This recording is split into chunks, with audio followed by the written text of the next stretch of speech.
All right, do we have Mr. Fleming available? We do, Your Honor. All right, just a second.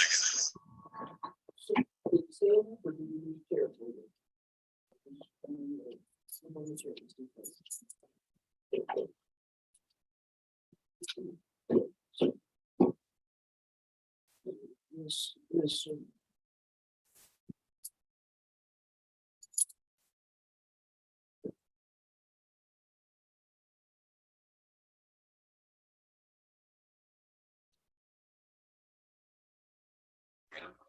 Deputy McLeish, can we get Mr. Fleming a chair so he doesn't have to stand throughout the entire proceeding? Yes, sir. Thank you. He can move up closer if he needs to. All right, for the record, this is cause number CR 2119, State of Texas versus Billy Fleming Jr. Ask for appearances for the record. Ms. Curry. Thank you, Your Honor. Tonda Curry, District Attorney on behalf of the state. Mr. Cargill. Your Honor, Mark Cargill, on behalf of the defendant. All right, and Mr. Fleming is appearing via Zoom today from the Van Zandt County Justice Center. And I believe, Mr. Cargill, this was a request for a hearing on the forensic evaluation performed by Dr. Ingram. Is that correct? Wherein Dr. Ingram found Mr. Fleming to be competent to stand trial. Is that correct? That's correct, Your Honor. Defense has raised the issue of competence. Okay. And state any position on the issue raised by Mr. Cargill? Your Honor, we agree with the defense that the defendant, that there's insufficient evidence at this time for the court to find the defendant competent to proceed to trial based on the report that's been submitted by Dr. Ingram to the court.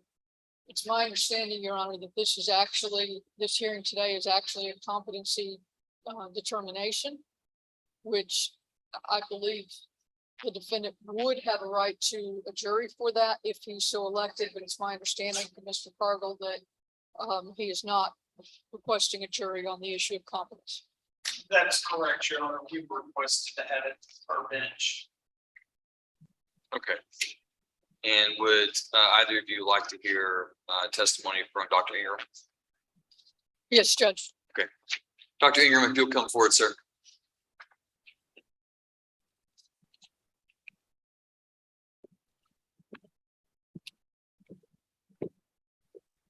We were discussing beforehand, Your Honor, and we think it's state's burden here. I believe so. Yeah. All right. Dr. Ingram, if you'll raise your right hand. Sir, do you swear that the testimony you give to the court today will be the truth, the whole truth, nothing but the truth? So help you God. I do. Thank you, sir. Please, great. Thank you, Your Honor. Dr. Ingram, my name is Tonda Curry. I'm the DA here. I don't think we've ever met, although I certainly have read a lot of your reports. You submitted a report with regard to an evaluation of Billy Fleming Jr. Is that correct? That's correct. And ultimately, you concluded that Mr. Fleming was competent to stand trial for the offenses of unlawful use of a motor vehicle and possession of a prohibited substance in a correctional facility. Is that right? That's correct. Okay. And sir, for our record, I know I've read them a lot, but at some point, some other court may look at this. For our record, will you just summarize your qualifications that make you qualified under the statute to perform these types of evaluations for a court? Yes. First of all, I have a doctor's degree in clinical psychology. I also have 30 years of experience as a licensed psychologist. Experience also with the specialized training and education from the American Psychological Association on various issues, including competency to stand trial and sanity type evaluations. Plus, I've had considerable experience in 6 counties surrounding this area, judges and attorneys requesting for me to be appointed to these types of cases. So I have extensive experience. Thank you, sir. And you met with Mr. Fleming, I believe, back in May of this year. Is that correct? That's correct. Okay. Now, I want to talk about some of the tests that you performed with Mr. Fleming and maybe get a better understanding for myself and for the court about how these tests actually work, okay? Certainly. All right, so I have a copy of your report. Do you have a copy there? Yes. Okay, great. So on page 8 of your report, you begin with the Montreal Cognitive Assessment. That's correct. All right. And can you tell us, you say that this is a rapid screening instrument. Can you describe for us how the test is administered? Verbally, written? That's what I mean by that, how it's administered. First of all, it is a standardized assessment measure that is useful and has been used and is being used throughout the United States and Western world, so English-speaking world, that is, to help assess the possibilities of cognitive problems associated with various neurological difficulties. And also psychiatric problems can also interfere with the capacity to answer some of the questions on the test. The test itself, it's best seen as a structured interview wherein I do ask specific questions. Also, the person that's being evaluated is asked to do pencil and paper type drawings at a certain point to assess certain capacities that this particular measure helps to determine. So it's a combination of questions and hands-on responding on the part of the individual being evaluated. And those questions that you asked, they're asked orally, is that correct? Out loud? Yes, they're administered orally. And are those questions the same every time to every different subject? Yes, they're standardized. And I assume that one of the questions is concerning the day or date of the week. Is that correct? That's correct. Okay. And Mr. Fleming was unable to tell you the date or the current day of the week. I'm sorry. Repeat that, please. Sure. Mr. Fleming was unable to tell you the date or the current day of the week when you've administered that test. He was unable to give me the date. Okay. He was off a couple of days. Okay. Well, I believe on page later in your report here, you note that he was off by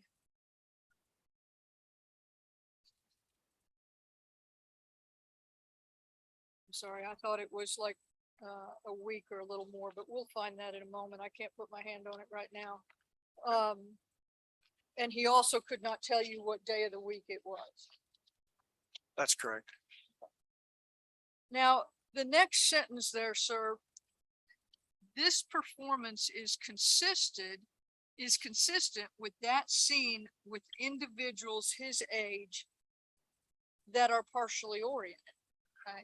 Yes, So Mr. Fleming was born in 75. Does that sound about correct. right? yes, Okay, so roughly that puts him early 40s, I guess. correct. Yes, So it's consistent with individuals his age to not know the day or date of the week, only if that person is partially oriented and not fully. provided there's a level of cooperation that the person's actually trying to give me the date as opposed to not putting Sure. forth a good effort. Sure. It does suggest that there was mild confusion as to the date and the day. This can happen on some occasions with people. So let's go to the next, this visual executive section of the MOCA. Can Yes, you explain this 10 number letter sequence combination? Can you help me picture how that works? yes, it is a simple, very simple type of an assessment tool at that point. Basically, what we're determining there is, does a person either choose to respond in a responsible manner and in the manner that they can respond, or is a person having some difficulty making decisions regarding switching what's called cognitive sets. You start out with a number and you go to a letter and you go back to a number in a sequence. So you're having to shift your thought processes to make those correct patterns on that particular small single evaluation. So what I envisioned when I read this paragraph was a piece of paper that has 1 through 10 in a random order and has letters at the same time in a random order on the piece of paper. Yes, And I would be supposed to start and go from 1 to A, from 2 to B, from 3 to C, and draw a line. Is that That's correct. close? that's correct. Okay. And he was unable to do that. Well, he did not do that. And I said he was unable because at that point it looked as if he may not be unable to do that. So I said he was unable. Yes. Okay, he incorrectly drew a line connecting a 10 number letter sequence. So he did it, but it was not right. I didn't get your question. I'm sorry. Okay, your report here says that he incorrectly drew a line connecting a 10 number letter sequence combination. So I take that to mean he tried, but he didn't do them in the correct order. That's correct. He did not do them in the correct order. You didn't happen to bring that with you today. I did. You have his actual Yes. attempt there? Can we see it? Yes. Your Honor, since we're just here, can I approach? Yes, sir, you may.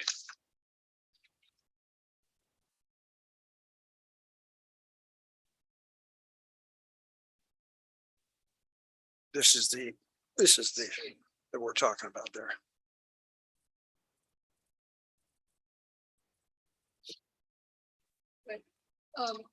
Can we make a copy of that, Doctor? Certainly. Okay.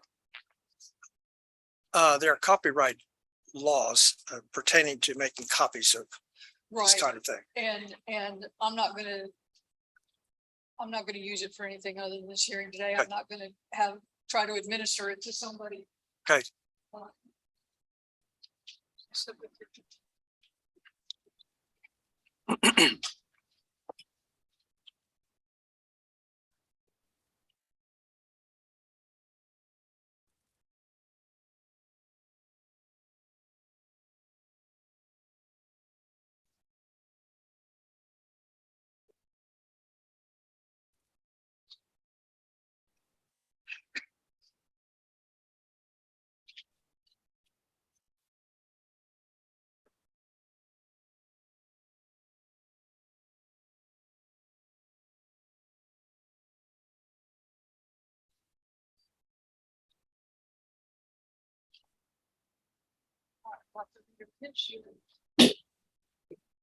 I'm gonna give one to the court. Your Honor, we're gonna mark this and ask to admit it as safe one.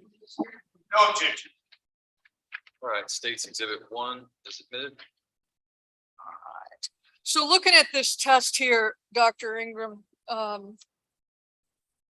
see where it says 1 begin, and then it has some dotted lines telling the test taker how to start from A to 2.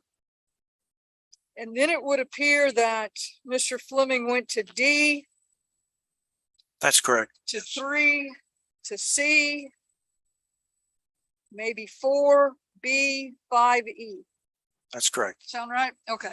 Yes, So he didn't do real good on that. he did not. Okay. And then the next portion of this measure is the copy the cube. Yes. Which looks to be right there to the right. Right. How would you characterize his drawing there? Characterize what? I'm sorry? His drawing. Yes, how would you characterize his drawing? Well, his drawing indicates that he has the fundamental capacity to be able to have depth perception and understand angles, such that is not good enough to earn credit, but it's certainly not grossly confused. It is Probably would have said not bad, not bad. not an art. It's not bad. No, it's Not not bad. horrible. Not at all. Okay. And let's remember, I can't have y'all talking over one another at the same time, Yes, sir. so we're not gonna have a clear record. Sorry. I'll get the evil eye. All right, so according to your report, the next task on this test was to draw the clock face. That's right. He was unable to do that and unable to correctly put the time that you had requested, which should have been 11:10, or is that what he wrote? Yeah, it should have been 11:10. Okay. Go ahead. Sorry. So he was unable to do that one. It's Now then, the object naming, which is the next paragraph of your report. I assume that's this next line right here. And that's correct. it looks like the only one of those he got right was the rhinoceros. That's correct. So he could not tell you that that was a cat, that was a lion in the first picture. He did not say it was a lion. Okay.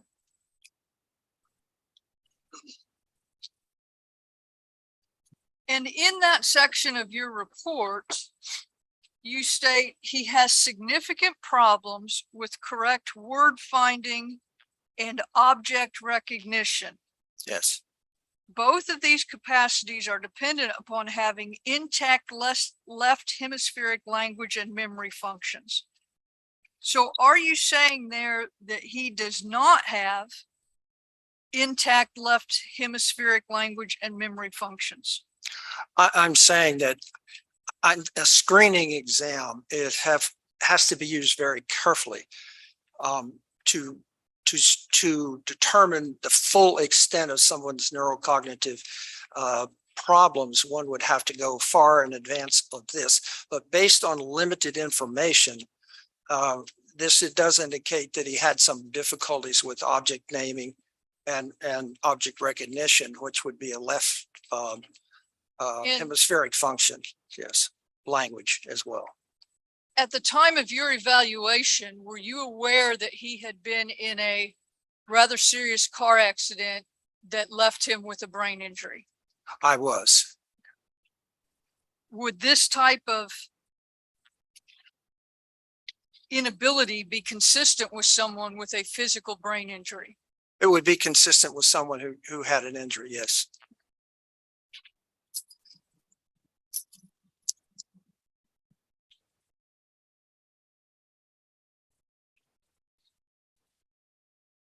Let's go. I know there's more to this MOCA, Dr. Ingram. Yes.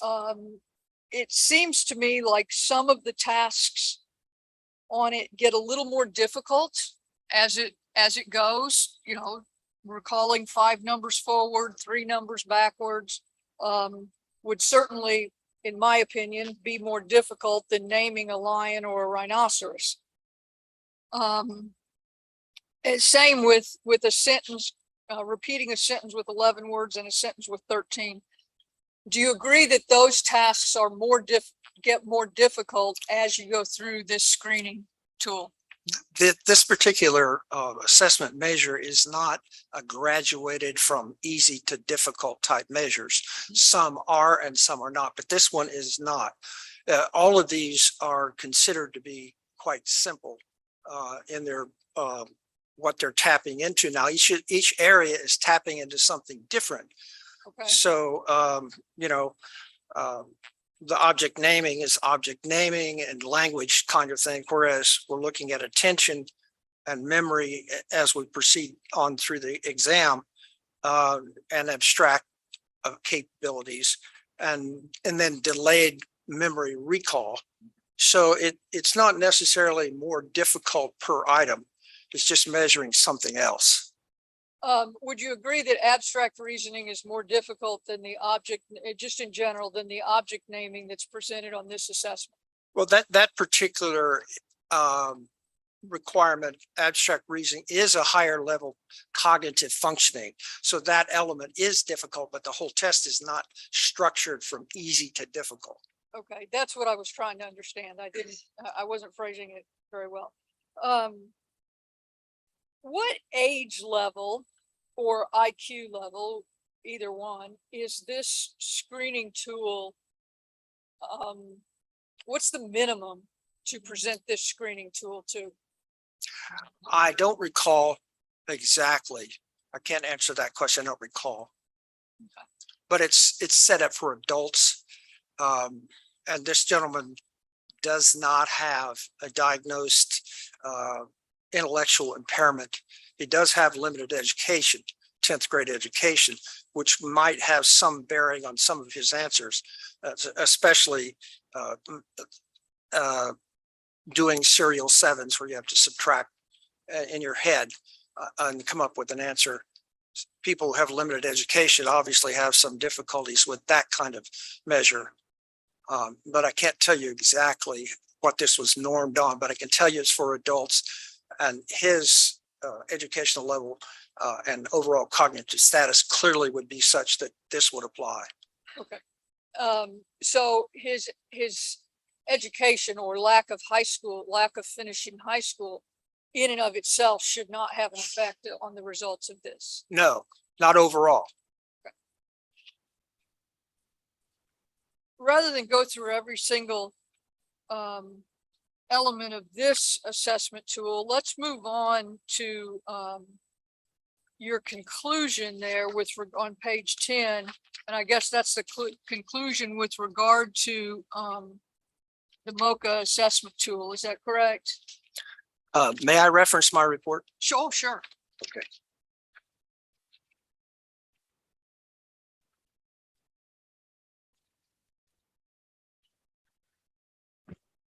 Would you please restate the question? Sure. Looking at page 10 here where it says conclusion regarding Mr. Fleming's MOCA findings. That's, I guess, pretty obvious from the title there. Maybe I asked a bad question. That's your conclusion just as to this assessment tool. That's correct. Okay. So his score was a 9 out of 30.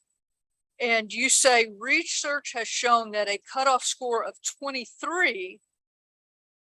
Is that anything below 23 for determining mild cognitive impairment? The cutoff score at 23 on the MOCA is suggestive of mild cognitive impairment, at least that. Okay, so a 23 or below, not a 23 or above. That's correct, 23 and below. So, and he scored a 9. That's right. Is there any inference we can make the difference between scoring a 22, just 1 point shy of 23 versus scoring a 9, 14 points shy? It's in these types of assessment tools, the cutoff score is a rough estimate of the possibility of a problem. It's like mild cognitive impairment at 23. We can't quite use an exact comparison between 9 and 23 and conclude that a person is scoring terribly. We can say that they're scoring poorly, that this is an indication of a neurocognitive difficulty for sure, or at least we believe that's the case based on the score and based on further evaluations. In this case, he has a history of head injury and documentation of it. But we can't use the 9 in the same way. We can say, well, a 9 is 2 times worse, roughly, okay, than a 23. Sure. That doesn't work Okay. well. So, and you've told us that this MOCA is a screening tool. It's screening tool, yes. So, and again, I'm definitely not in your field, but so we have a screening tool where he scores a 9 out of 30. Did that cause you to do a more, I'm probably using the wrong word here, in-depth test, something that was more substantive other than just a screening tool? Well, once we get an understanding that the screening tool is a rough estimate, once I saw that, of course, I knew he had a history of head injury. I had not reviewed the information from the hospital at that point, which I later did. But one then goes to the rest of the assessment to see how well is a person able to actually function in regard to specific questions associated with competency to stand trial. It certainly suggests that he likely had an impairment. for sure, and I said that. But I wouldn't, I wanted to see more how he would actually do. Now, if he had done horribly, which he did not, on the assessment tool of competency, then I would have suggested that more neuropsychological assessment was required before I could reach an opinion.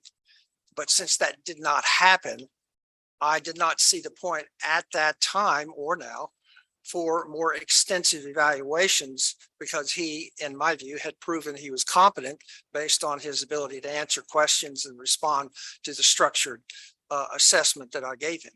Okay, so, and that's what you discussed then on in your report, starting on page 11, where you do the competency assessment.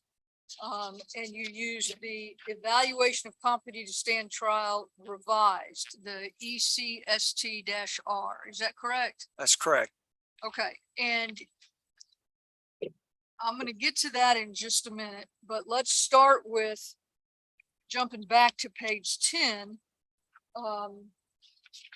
The definition of competency to stand trial there, that's the statutory definition from 46B. Is that correct? That's correct. Okay. Sufficient present ability to consult with the person's lawyer with a reasonable degree of rational understanding. A rational as well as factual understanding of the proceedings against the person.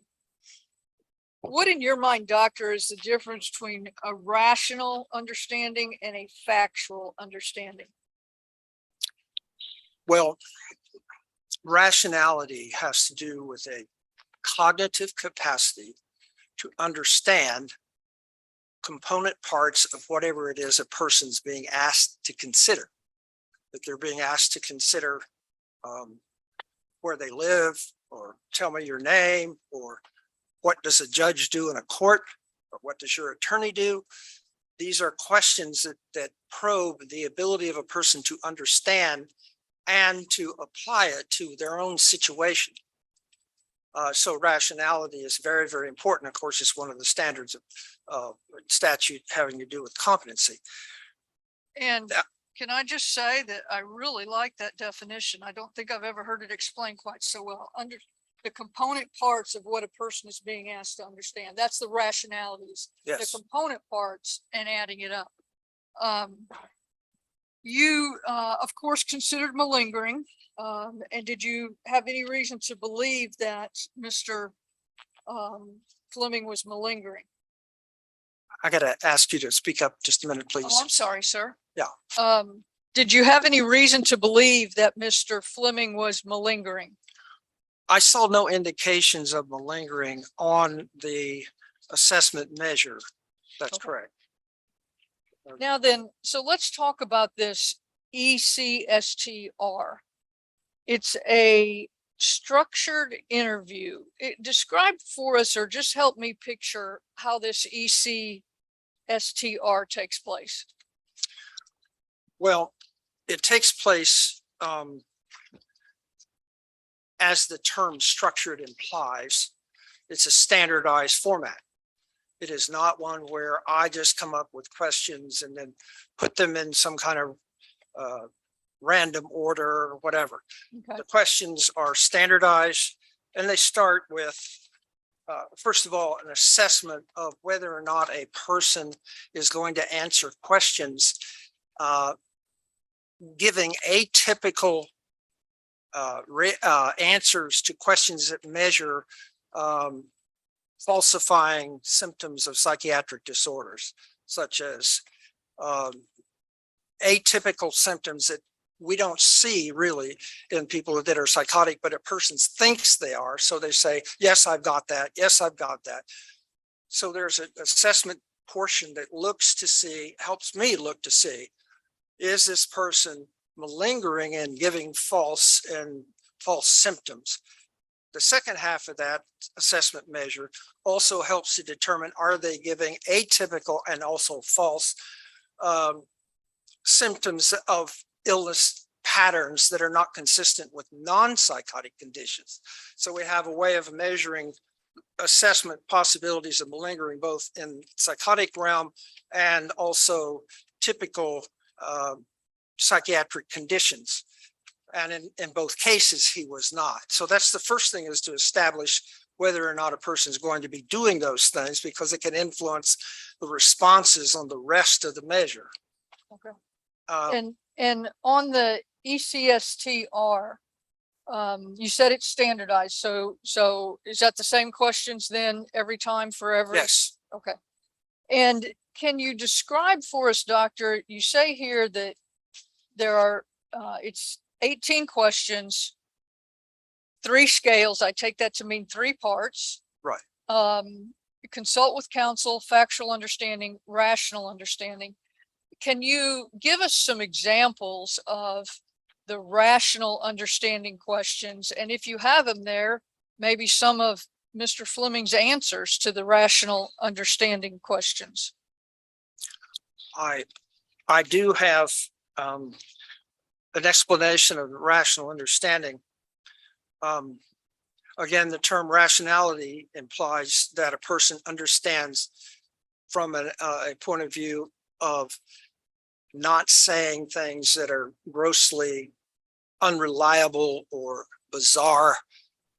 Particularly bizarre, we're looking at whether or not someone is giving strange answers to, for example, what's the role of an attorney?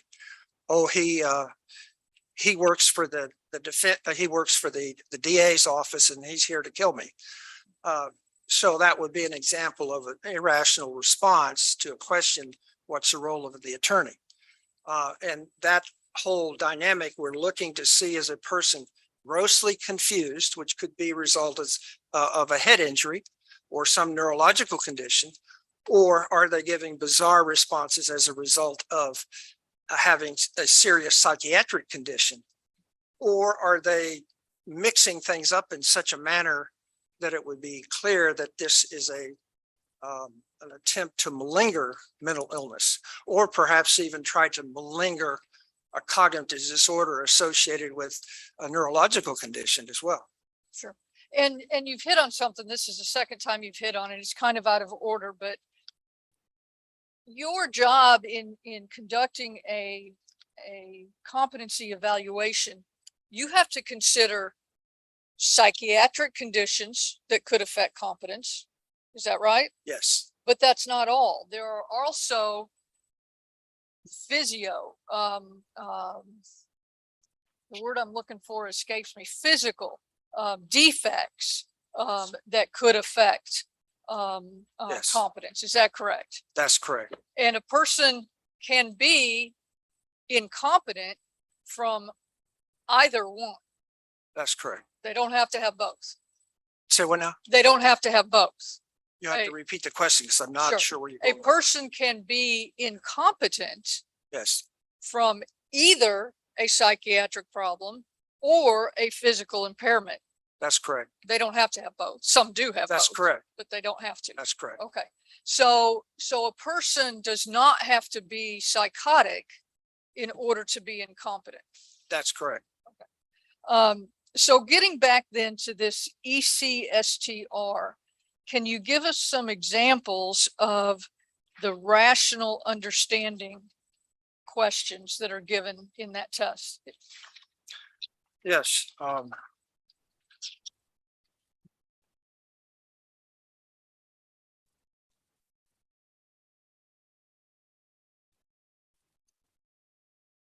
Some of the questions have to do with whether or not a person understands from a rational perspective. When I use the word understand, I'm talking about more than just a factual understanding. I'm talking about factual and rational together.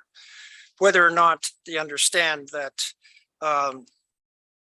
the role of the attorney, if they have to make a judgment, for example, if your attorney, one of the standardized questions is, if your attorney asks you to testify in court, how would you go about deciding whether to do that? So it asks for a kind of reasoning capacity to see, does this person understand how to reason this out? Or do they become confused and become lost in the question? Are they able to comprehend it? And if so, what is their response? And of course, I'm sorry, keep going. of course, the response is very, very important because we want to know what's the rational or irrational or confused answer. Sure. In this case, He was asked a number of questions. If your attorney asked you to testify, what would you do? If the prosecutor offered you a good settlement, how would you go about deciding whether or not to accept that? Again, we're looking for rationality, ability to think, the ability to hypothesize and to consider alternatives. And whether or not that person is able to rely on counsel. Would they make this decision on their own? Would they just blurt out an answer, or would they talk with their counsel? Would they understand the role of the counsel to help them in these kinds of complicated matters? Would they have that judgment and rationality to know to do that? In this case, he did. And can you tell us what his answer was to the question about if the prosecutor offered you a good settlement? His answer was, from memory, I'm giving you his answer and summarizing it. He said, I would discuss this with my counsel. Okay. And what about the question with regard to testifying in court? He said, I would want to know what my attorney wanted me to do, why he's asking me to do such thing. And then I would follow the attorney's advice. Basically, he was compliant with what legal counsel was going to tell him at that point.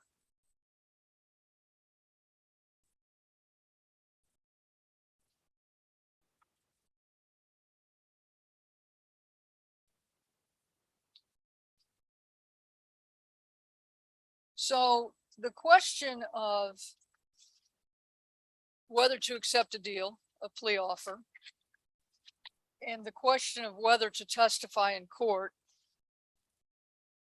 are the two things that a defendant absolutely controls, that the defense counsel can't control. Do you agree with me on that? Yes. Okay.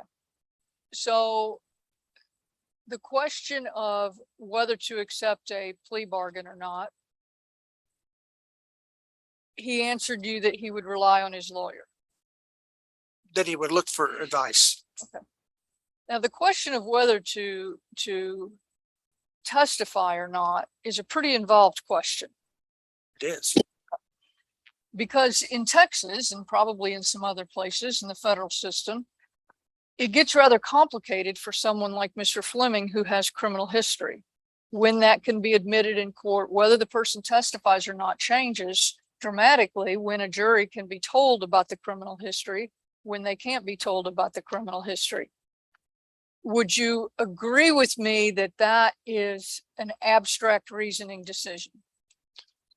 It certainly is a complicated question for a person to answer, and it does require abstract judgment and reasoning, basic reasoning capacity. Yes. Now, the other part of that, testifying in court, and another component to being competent is, can they withstand cross-examination from a lawyer? Do you believe that Mr. Fleming can engage in the necessary abstract thinking to be cross-examined by a lawyer? I believe he has capacity to have the abstract capacity to testify. It depends upon the degree of skill of the cross-examination and the intensity of that as to how anyone would respond. Obviously, he has had brain trauma, so it could affect him. It could unnerve him. It certainly would be very difficult. You don't know what Mr. Fleming was like before his accident, before the car accident. I do not.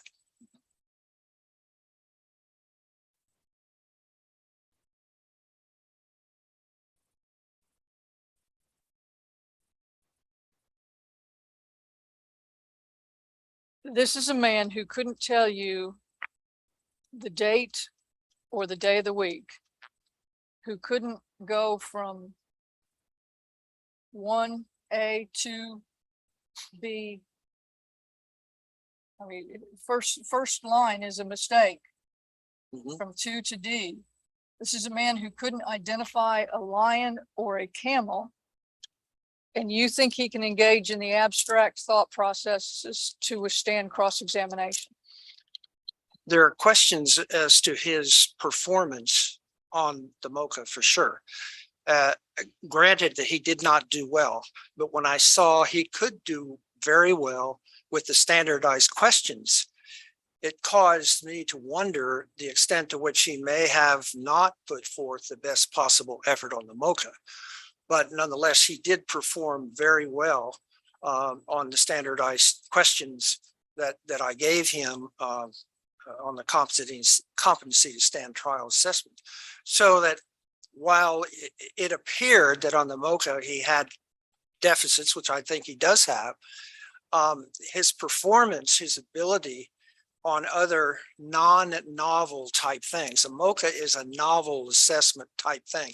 You don't think about subtracting 7 from, these are helpful, but they're not fully, they don't fully answer all questions. It's better to give someone that type of assessment, the MOCA, and then see how they do on standardized questions and compare and contrast and see, can this person actually handle cooperating with the attorney, talking rationally, knowing what sentence possibilities might be, understanding how what a plea bargain is, and making certain decisions. Those also are very, very powerful in terms of helping to understand this person's capacity, not just a MOCA in isolation. And I certainly get it on the subtracting serial 7s. I've practiced that because I wanted to know if I could do it. But it seems to me that identifying a camel and identifying a lion, he was either trying to fail, malingering, which you didn't find, or he's in pretty bad shape. Well, the assessment of malingering had to do with the competency to stand trial of specific questions. There are questions in my mind as to the degree to which he fully cooperated on the MOCA. Is that reflected in your report? I'm not sure that it's listed in my report. I don't remember seeing it. Your Honor, we'll pass it. All right, we're gonna take a break of this. I'll let Judge Griffith is visiting, covering for the court today. So I'm gonna let Judge Griffith take the bench at this time and conduct the plea bargain, I believe, on Mr. Graves. So Dr. Ingram, if you don't mind, I'm gonna ask you to step down off the stand before we call your case. Judge Griffith, and Judge, please go ahead and make Mr. Graves. Your Honor, I understand that we're going to get Mr. Graves up. I think your speaker is turned off. You were very muted just now. How about now? Am I muted now? No, sir, that's better. All right, thank you. Mr. Woodbine on, Judge. Okay.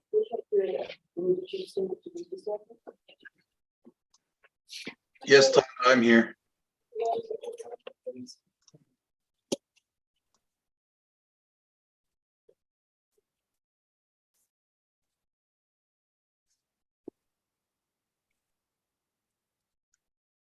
Mr. Manning, if you could go ahead and move yourself back so Judge Griffith will be able to see your faces, I'd appreciate it.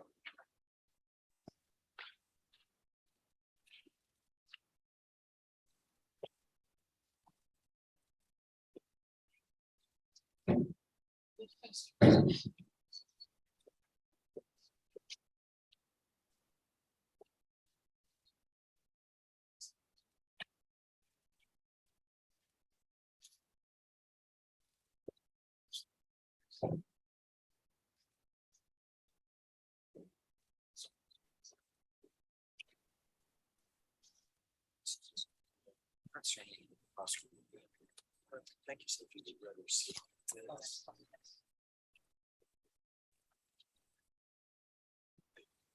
Thank you so very much.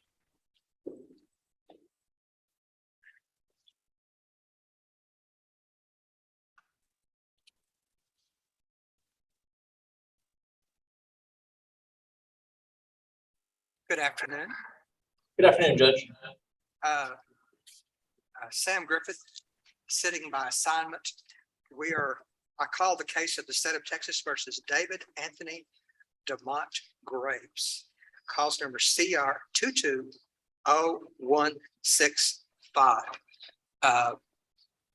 And the state's attorney, are you ready to proceed? Yes, Your Honor. Tyler Woodwhite for the state. Thank you so much. And Mr. Manning, are you and Mr. DeMonte Graves ready to proceed? Defense is ready to proceed, Judge. Thank you. Have y'all Mr. Manning, have y'all reviewed all the paperwork in great detail and you're totally comfortable going forward, right? We are, Judge. I believe you have you have the original of that paperwork in front of you. I do indeed. Thank you so much. Has Mr. DeMonte Graves, he has reviewed the indictment, that's correct? Judge, we've actually waived indictment and we're proceeding on information. Okay, that's fine. I misunderstood. Oh, here it is. I found it now. Thank you so much. Okay, Mr. DeMonte Graves, would you raise your right hand to be sworn, please? You solemnly swear to tell the truth, the whole truth, and nothing but the truth, so help you God. Sir? Yes, sir. Okay, thank you. Now, Mr. DeMonte Graves, you have received the information, right? Yes, sir. Are you the same David Anthony DeMonte Graves charged in cause number CR 220165? Yes, sir. And you understand this is a third-degree felony, is that correct? Yes, sir, I do. And the range of punishment is 2 to 10 years, is that correct? Yes, sir. I understand. How long, Mr. Manning, how long have you been appointed to represent Mr. DeMonte Graves? Judge, I was appointed shortly after he was arrested on this offense. So It's been over 10 days, and so you've had plenty of time to prepare. absolutely, Judge. We met multiple times here in the jail, and we've gone to the paperwork 2 times already. Thank you so much.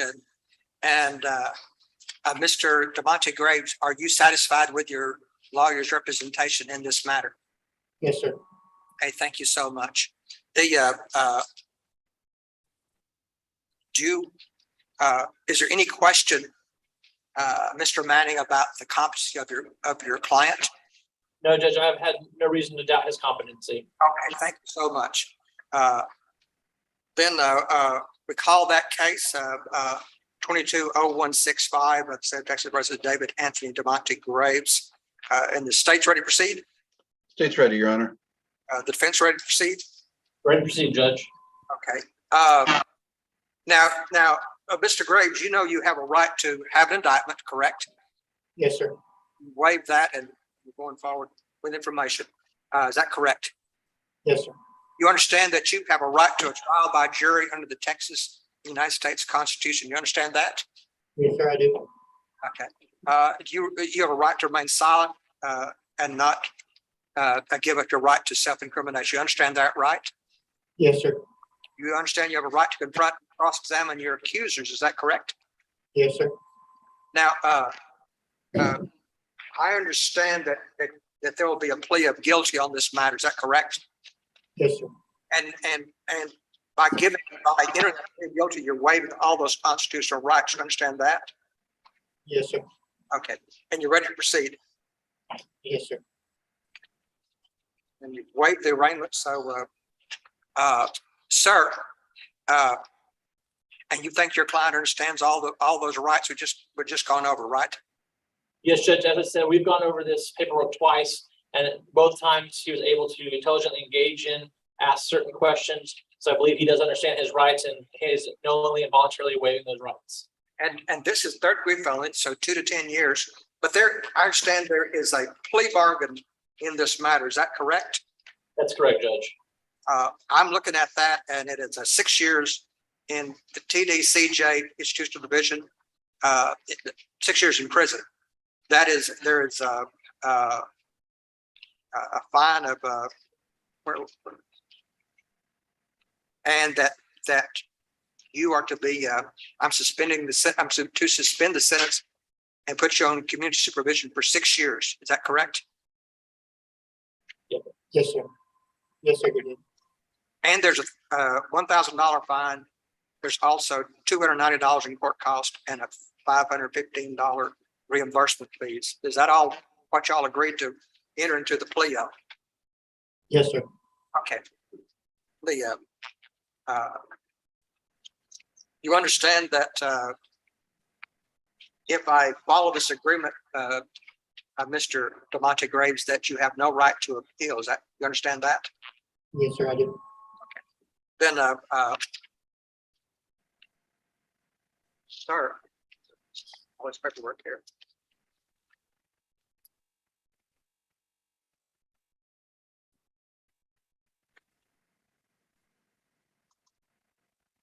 Sir, as to the charge of terroristic threat has been alleged against you, sir, how do you plead? Plead guilty, sir. Thank you. I'm looking at the certificate of discovery and receipt of discovery. Mr. Manning, have you received all the discovery that you deem you're entitled to? Judge, at this time, we received everything necessary to move forward on this plea. Thank you so much. And y'all are satisfied with the discovery. That's correct, Judge. Okay, thank you.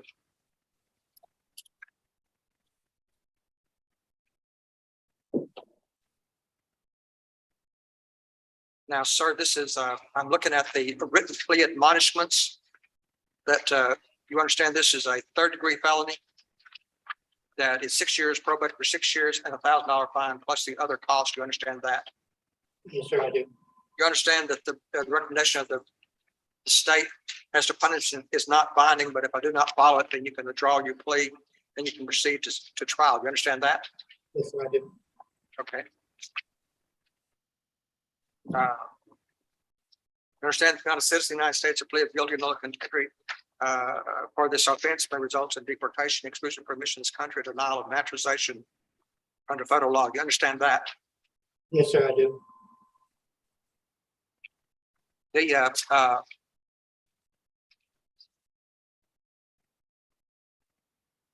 sir, you have signed this document saying that you acknowledge the admonishments, waivers, judicial confession, plea of guilty, and statement of guard representation. You've signed all that and y'all reviewed it carefully, and that's what you want me to approve and sign off on. Is that correct?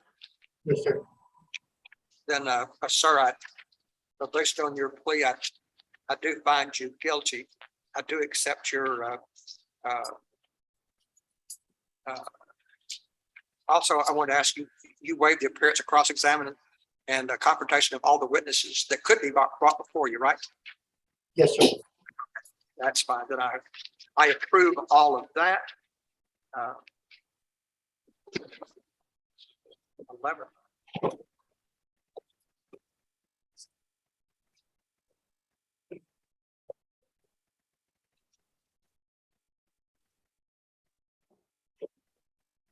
And because this is a plea bargain, you have no right to appeal. I'm signing that certification about your right to appeal. You understand that? So. Yep.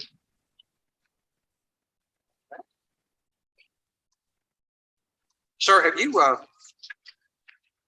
reviewed all these conditions of probation? Yes, sir, I have. And you understand what they expect of you? Is that correct? Yes, sir, I do. It's quite great detail about what will happen if you violate any, but y'all have gone over that and you understand that, correct? Yes, sir, I have. And you want me to follow that and enter that as the judgment. Is that correct? Yes, sir. Okay. Then Mr. David Anthony DeMonte Graves, I do find you guilty as charged in the information based on your plea and the paperwork which you've sworn to before me. I do find you guilty. The anything from the state on that matter, on the sentencing? You wish me Your to Honor, no, Your Honor, we would ask that you follow the plea agreement. Perfect. And that's what y'all want to presume, Mr. Manning. That's correct, Judge. All of the agreement. Then, sir, I do find you guilty. I do sentence you to 6 years in the Texas Department Criminal Justice Institutional Division. I do probate that for 6 years, as y'all have agreed. On the charge of terroristic threat, I do follow the court costs, the fine of $1,000, all the other the probation fee of $60 a month, your analysis fee, all these things that you have signed. I will not go in great detail. You have signed them. You understand what they mean, right? Yes, sir, I do. I presume the probation officer you would meet with that person very soon. So it's signed here, sir.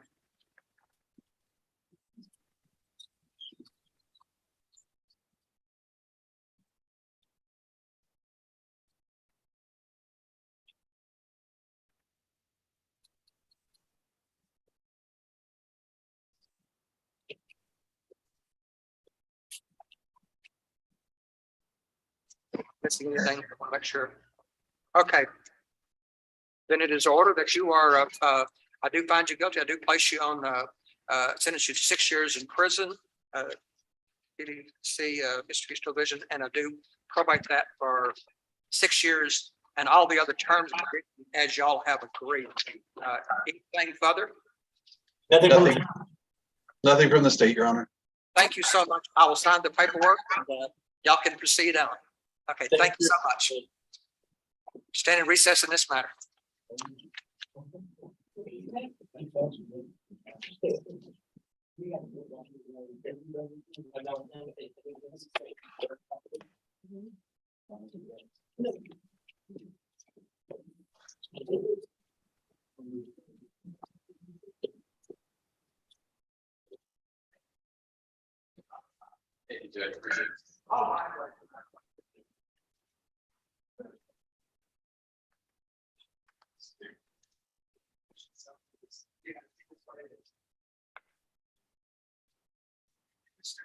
All right, I'm gonna call a few jail cases and then we'll resume in just a little bit, okay?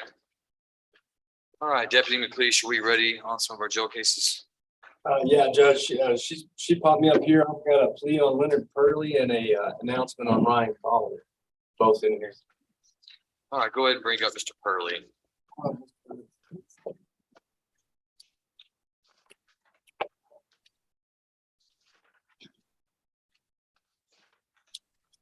All right, you said this is gonna be a plea, Mr. Schmidt. Can you tell me what the terms of the plea are? Judge, Mr. Purley's charged by indictment on state jail felony with pleading under 1244A, Texas Penal Code, 75 days in jail. Time served on that. It's getting credit for 75 days, $300 in restitution, $290 court costs, $535 in attorney's fees, and 0 fine. Also, the state's agreeing to take under consideration DA 2021-0254, which is also a state jail theft case. All right, Mr. Purley, if you'll raise your right hand and place you under oath. Sir, do you swear that the testimony you give to the court today will be the truth, the whole truth, nothing but the truth, so help you God? Yes, Your Honor. All right, may I lower your hand. Your name is Leonard Wagner Purley, is that correct? Yes, Your Honor. Mr. Purley, are you a United States citizen? Yes, Your Honor. And you do read, write, speak English, correct? And have you ever been diagnosed with any type of mental condition? Oh, Your Honor. In this case, you're represented by your attorney, Mr. Richard Schmidt. Are you pleased with his representation of you? Very, yes, Your Honor. Feel like you've had enough time to ask him all of the legal questions you have to get answers to him? Yes, Your Honor. You understand everything that you've read and signed in the paperwork today? Yes, sir, Your Honor. Mr. Schmidt, do you believe Mr. Purley to be competent? I do. You've explained to him his rights as they pertain to this case? Yes, sir. You believe he understands those and the waivers therein? I do. All right, Mr. Purley, you heard Mr. Schmidt read to the court what the plea agreement was. Is that what you understand it to be and what you're asking the court to approve today? Yes, sir, Your Honor. All right, Mr. Schmidt, is your client making arrangements to pay any of this stuff today? Judge, I know he's been incarcerated, but I have explained to him that upon release, he needs to meet with the indigent defense coordinator collections on the 3rd floor. Court compliance, yeah, court compliance officer. Okay. All right, Mr. Purley, at this time, I want to ask you, how do you plead to theft of property greater than $2,500, less than $30,000? Guilty, Your Honor. Are you pleading guilty to that crime because you are guilty of committing that crime? Yes, Your Honor. Has anyone threatened, forced, or pressured you to plead guilty today? No, Your Honor. All right, court accepts the defendant's plea of guilt. Mr. Schmidt, any objection to the state's evidence? No, Judge. All right, state's evidence is admitted. The court takes judicial notice of the defendant's judicial confession. Mr. Woodwike, anything further from the state? No, Your Honor, we'd rest and close. Anything further from the defense? No, Your Honor. All right, Mr. Woodwike, can you give me the summary of the evidence? Yes, Judge, on or about the date in question, the victim, Chad Brimhall, brings his 2005 Dodge Ram to the defendant because it needs mechanical work. Shortly thereafter, the victim is revoked on probation. After he gets out of incarceration, he gets his truck back and believes that his stereo is missing along with other parts. He brings it to the Wills Point Police Department and they get an inventory that says your replacement value is almost $6,000. That would be end our recitation of the facts. All right, thank you. All right, based on the evidence presented to the court finds that there is sufficient evidence to convict Mr. Purley. Court will follow the plea agreement in this case. The court hereby convicts Leonard Wagner Purley of theft of property, $2,500 to $30,000, a state jail felony. Court assesses this punishment under section 1244A of the Texas Penal Code at 75 days in the Van Zandt County Jail with credit for time served. Court orders him to pay a $300 restitution, $290 court cost, $535 reimbursement to Van Zandt County. Mr. Purley, upon getting out of the Van Zandt County Justice Center, you're ordered to report to the Van Zandt County Court Compliance Officer within 24 hours so that you can make arrangements to pay off the fines and fees ordered by the court. Your failure to do so will result in a warrant being issued for your arrest. Do you understand, sir? Yes, Your Honor. All right, you're hereby remanded to the custody of the sheriff so he can carry out the terms and conditions of the sentence. I'll have you step over to be fingerprinted with the deputy. All right. Your next client, Mr. Schmidt, is who? Collier? Yes, sir. Ryan Keith Collier, CR 22-126-127, set for pretrial. Judge, we are set for pretrial and ask the court for an additional pretrial setting. We have some outstanding discovery. I have made those requests through Ms. Curry and discussions. They're retrieving those for me. And we're continuing to go through the evidence along. So we'd ask that it be reset for the 9/20 for a pretrial. All right, court will set for additional pretrial September 20th at 1:30, so long as Mr. Collier's in custody. Yes, sir. Thank you. That's all I have, man. Yes, thank you, Mr. Schmidt. Thank you.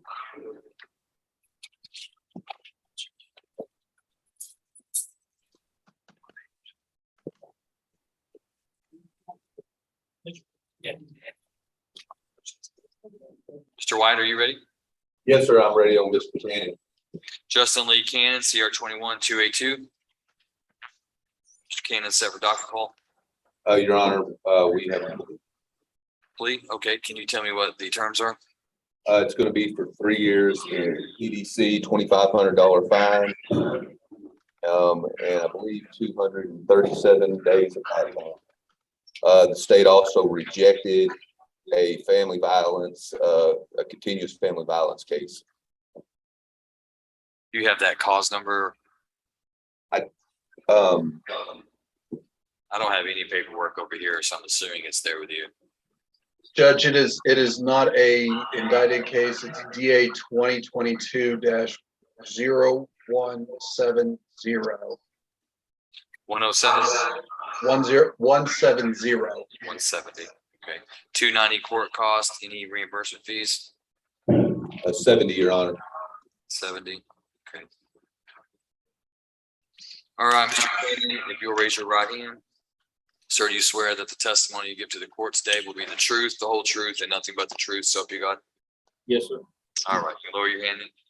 Your name is Justin Lee Cannon, is that correct? Yes, sir. And Mr. Cannon, are you a United States citizen? Yes, sir. And you read, write, and speak English? Yes, sir. And has anyone, let me ask you this, have you ever been diagnosed with any type of mental condition? Yes, sir. What have you been diagnosed with? PTSD and schizophrenia. PTSD and schizophrenia. Are you currently undergoing treatment or on medication for those? Yes, sir, I am. Do you feel like you have a rational understanding of the proceedings as they're occurring today? Yes, sir. In this case, you're represented by your attorney, Mr. White. Are you pleased with his representation of you? Extremely.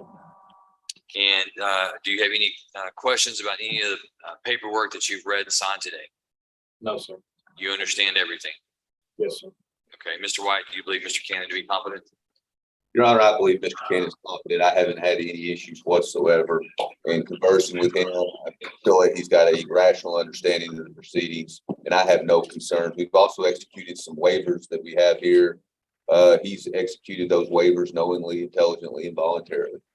Thank you, Mr. White. All right, Mr. Cannon, you heard Mr. White read the plea bargain to me, and that's what you're asking the court to approve today? Yes, sir. All right, Mr. Cannon, how do you plead to aggravated assault? Well, let me tell you this, the range of punishment for aggravated assault with a deadly weapon is confinement in TDC, that is prison not less than 2 years or more than 20 years and a fine not to exceed $10,000.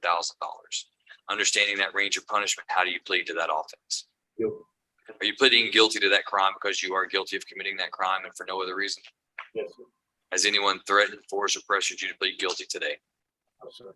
All right, court accepts the defendant's plea of guilt. Mr. White, any objection to the state's evidence? Okay. State's evidence is admitted and the court takes judicial notice of Mr. Cannon's judicial confession. Anything further from the state? No, Your Honor, we would rest and close. From the defense? Rest in close, Your Honor. All right, Mr. Woodwhite.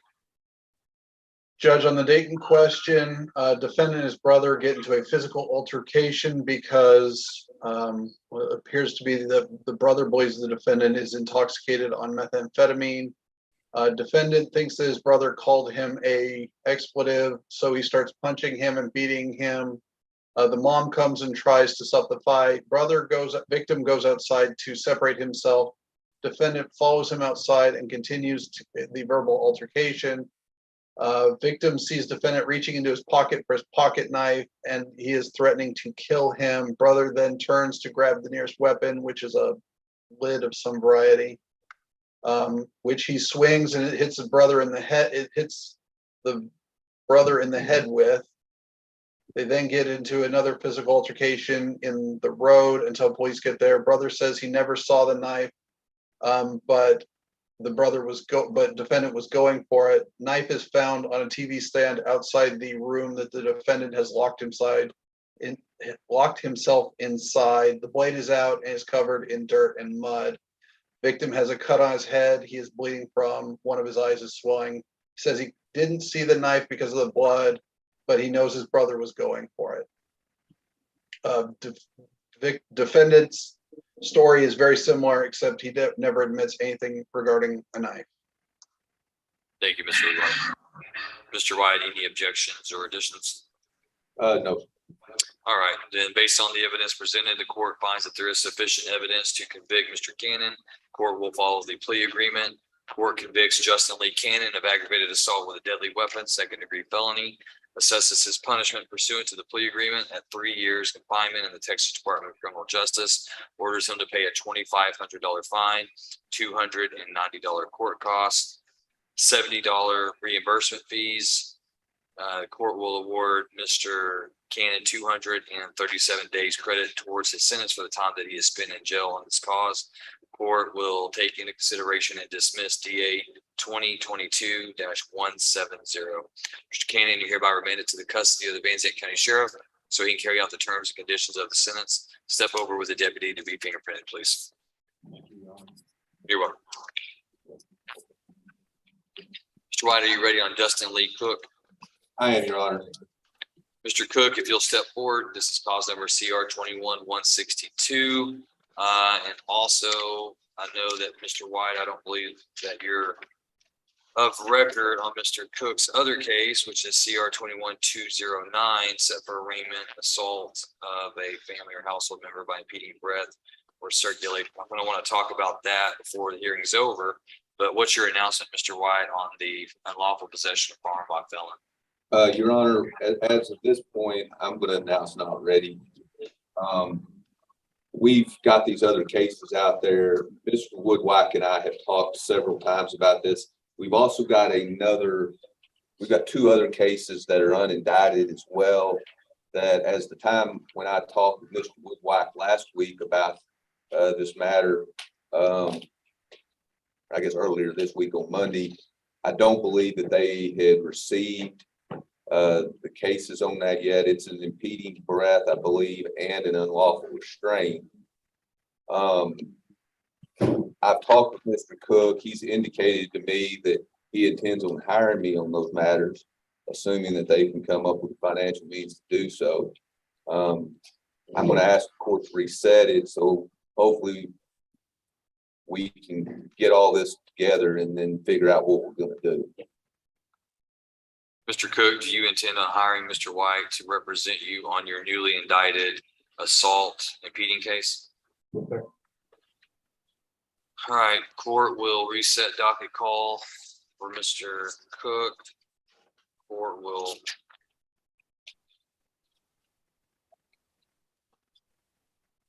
Are you available on that on that September 22nd or 27th date? I believe we've been resetting my cases for the 20th, Your Honor. I can put it on the 20th. That'll be good, Your Honor.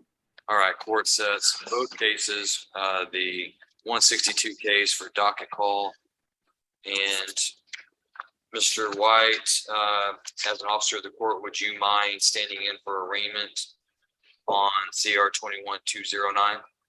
Not at all. Have you had an opportunity to review that indictment? No, sir, I have not. I have not received discovery on that. I don't believe. All right, let me pull it up real quick. If you don't mind, I'd appreciate it. You can bill the court. Yes, sir.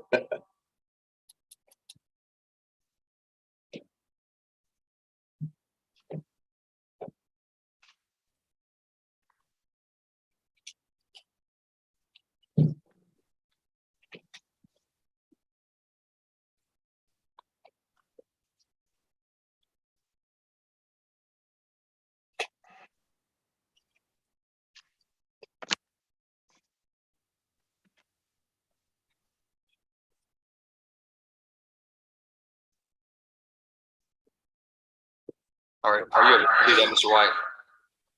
Yes, sir.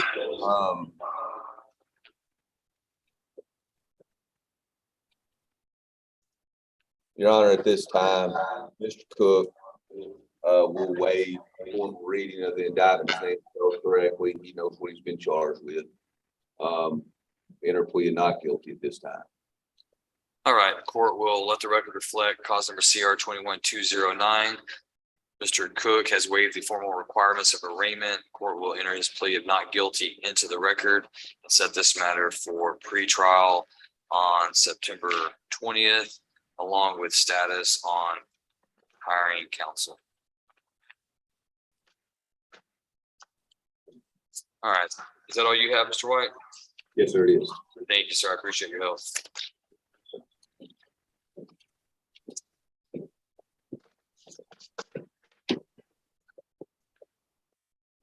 For the record, Mr. Stevens case, CR 22148, Justin Wayne Hodges. Court has verified that Mr. Hodges is currently incarcerated in Nolan County. Court's going to reset that matter for pretrial on September 27th. And also for status of custody, the court has instructed Mr. Stevens that he did not have to make an appearance on the docket this afternoon. All right, Mr. Manning, who do you have with you? Judge, I have Mr. Keithian Lyons. All right, this is cause number CR 22152. Mr. Lyons is set for pretrial. Go ahead. Yes, Judge, at this time, we have no contested pretrial issues on this particular case. However, we reserve the right or request that the court allow us to, if we have any pretrial issues come up, to file those at a later time. We request he be set for docket call in this case, and just with the understanding there are that may or may not be filed by the state in the independency between now and when we get set for docket. Say that last part again. I couldn't make that out. Judge, there is a number of new cases that should be indicted next week. Okay. All right, we'll find that there are no pretrial motions at this time. The court will grant leave to file additional pretrial motions. Court will set Mr. Lyons for docket call on September 22nd at 1:30. Thank you, Judge. Maybe he'd be excused. Yes. Who do you have next? Judge, already on Mr. Taylor Warner. Taylor Warner, 22-197, set for pretrial. Go ahead. Judge, same announcement. We don't have any contested pretrial at this time. We request that he be set for docket call and request leave be given if we need to file any additional pretrial, that we be given opportunity to do that in later notice. All right, court will find no contested pretrial motions have been requested. The court will set this matter for docket call September 22nd. And court hereby grants leave to file motions for pretrial should necessity exist.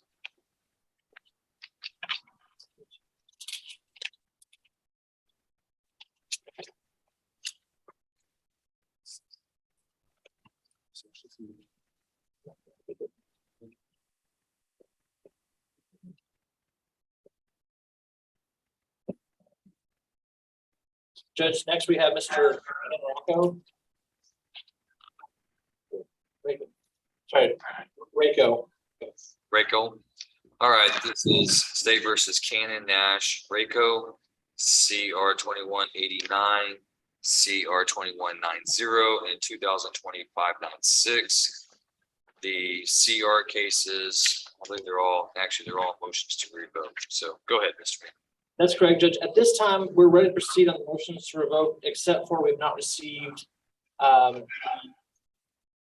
new offense reports that are part of the allegation. So we request we'd be set for contested, but request that you get those discovery before the contested. I believe my understanding is, and talking to Mr. Rayco, that he is set for August 25th. I haven't received notice of that, but he believed he received some paperwork that said he was set on August 25th. Okay, and State, can you provide information to Mr. Manning on what he's requesting by way of discovery?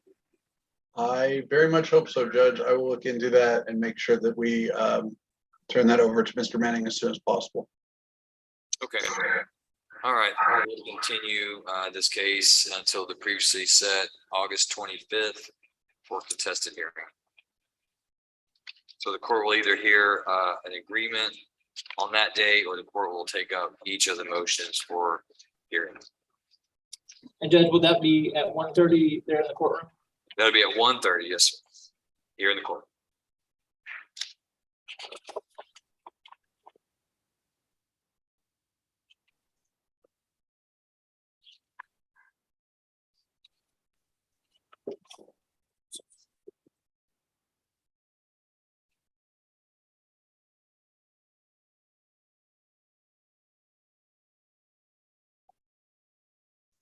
Who do you have next?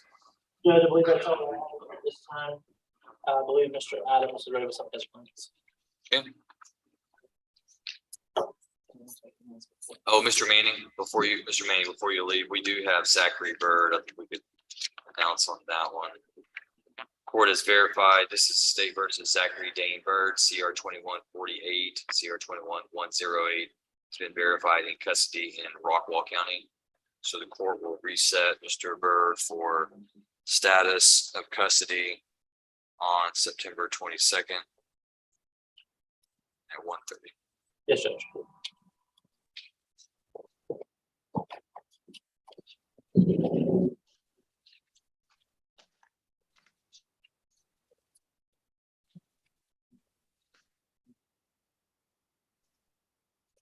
All right, Mr. Adams, you ready? Yes, Your Honor. Who are you ready on? Start with Mr. McCaslin.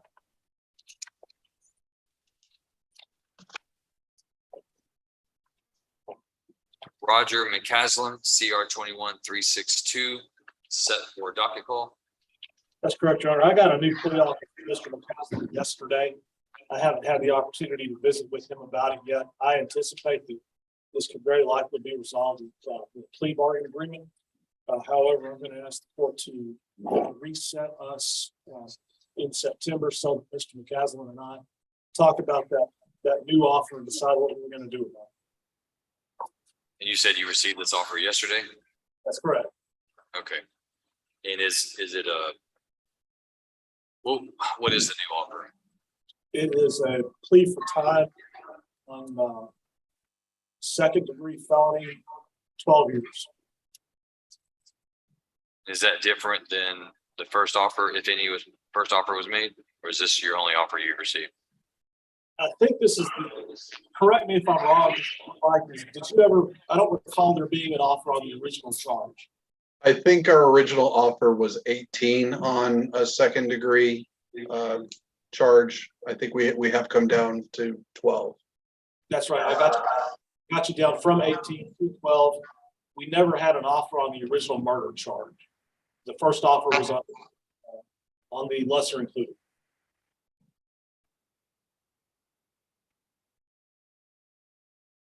That's correct. So the first offer was a reduction with 18 to do. Yes, Your Honor. So my question then becomes is why does Mr. McCaslin need to think about it if it's 6 years less than what the original offer was? Why do we need 30 days to think about the offer being 6 years less than what it originally was?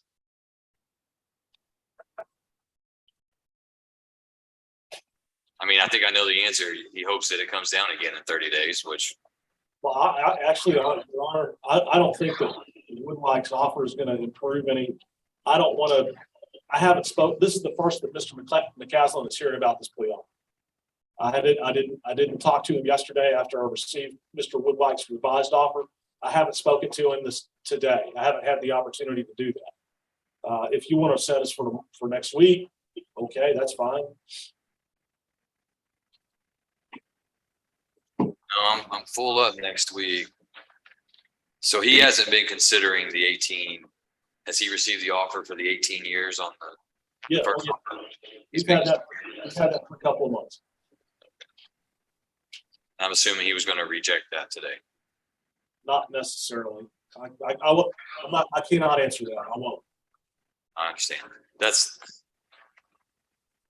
just my concern is if he was going to accept 18 today, then taking 30 days to accept 6 years less doesn't make sense to me. See what I'm saying? I would understand if the offer was we went from murder, or we went from manslaughter 12 to murder 5, something higher, something different, but a reduction. That's where I'm confused. So if you want to recall this in a few minutes, and I'll go woodshed it.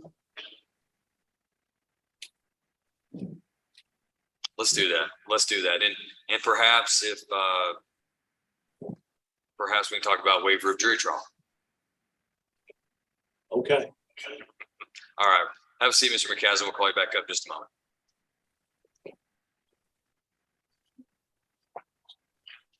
Who do you like next, Mr. Adams?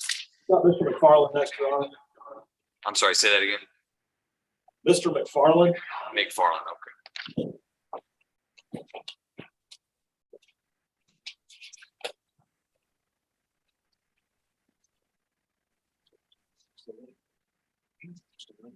This is cause number CR 2235, State versus Shannon Dale McFarland, set for docket call.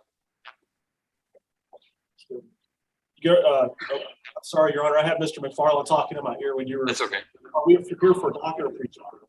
I show docket. Okay, that's fine. I don't have any pre-trial issues to bring up anyway. This case is not going to be resolved by any other way than a jury trial. So we asked the court to set us formally on a trial date.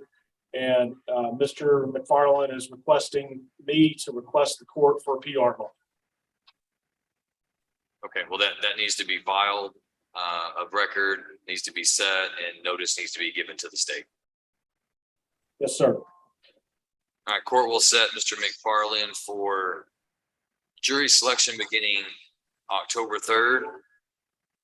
And it's very likely that the court will find a special setting at a later date and may set Mr. McFarland based on the nature of the crime for a special setting. But I'll have Ms. Abraham call you or email you, Mr. Adams, to consult with calendaring so that we don't overlay you with something else. Sure. But for now, we'll just put him on the 10-3 docket to begin there. Excuse me, October 3rd at 8:30. October 3rd at 8:30, and if he's still in custody, then he doesn't have to worry about anything. We'll bring the paperwork. Yes, sir.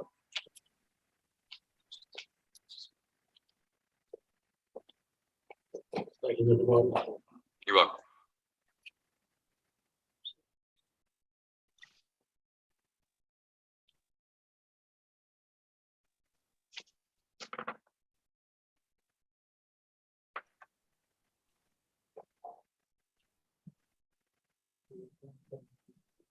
Mr. Manning.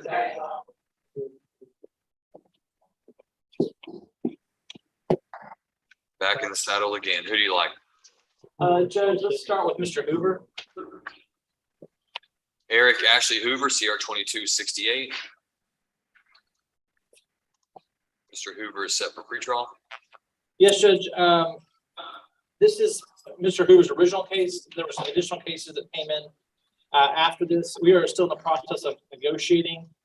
We don't have any contested issues on this particular charge. It's been indicted. However, we have not seen discovery on the new charges, so it requests to reserve ability to file any motions on those that may come up. Otherwise, we're ready to proceed to docket call as we continue our negotiations. All right, court will set Mr. Hoover then for docket call on September 22nd at 1:30. The court will grant leave for filing of additional pretrial motions as deemed necessary.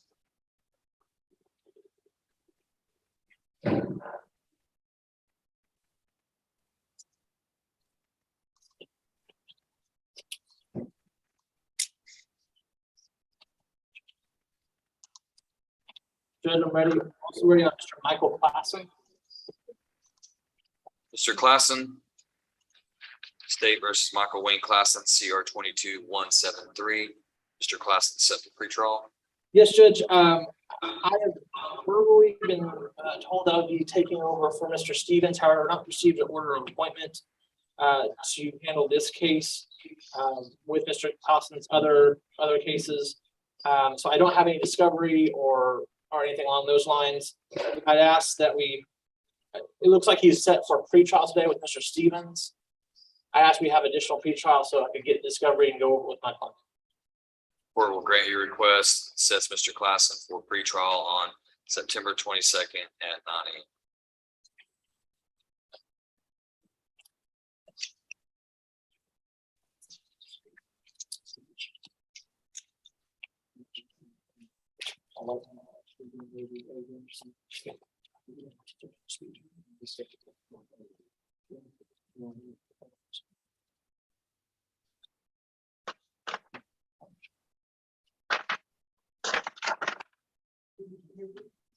We already did.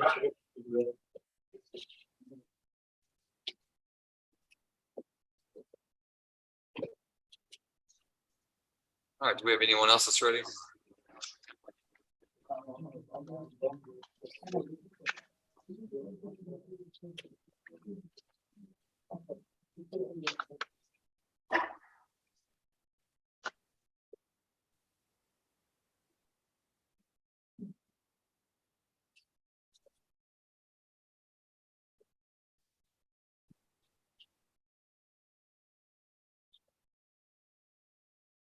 Your Honor, Mr. Adams will be at momentarily.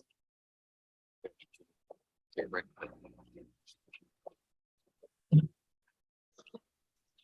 Your Honor, if you wanted to recall Roger McCaslin. Just one moment. My court reporter stepped away. She'll be back in just a moment.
All right, Mr. Adams, could you bring Mr. McCaslin back up?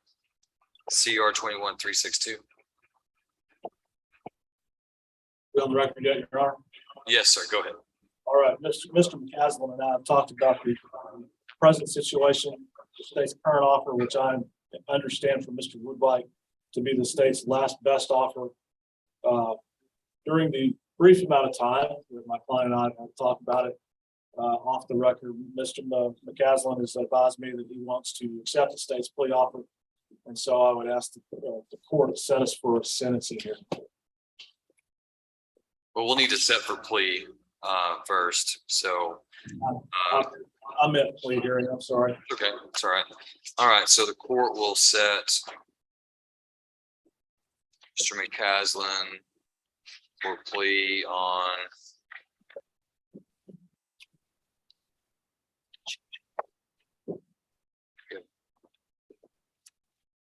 Are you available on August 25th, Mr. Adams?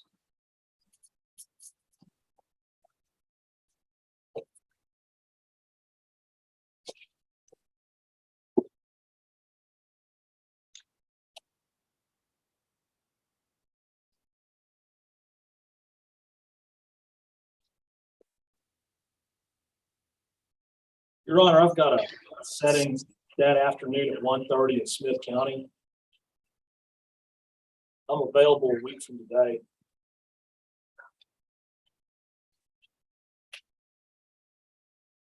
Could you be available? What kind of setting do you have in Smith County? Is it something that would be quick, or do you think it's something to be long? It is a hearing on temporary orders and a divorce. So I will never speak to how long something in a family law case will take. That's stupid. Yeah, that's wise. Yeah. Wise not to do that.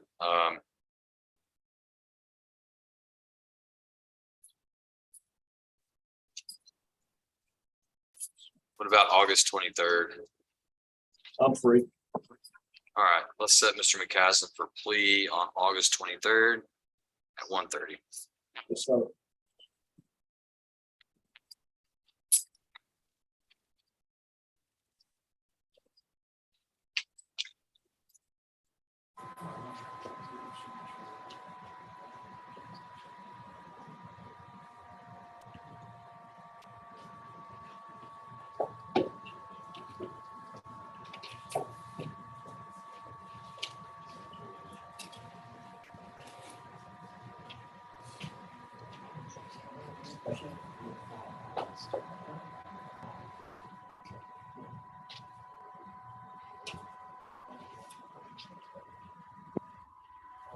Deputy, please.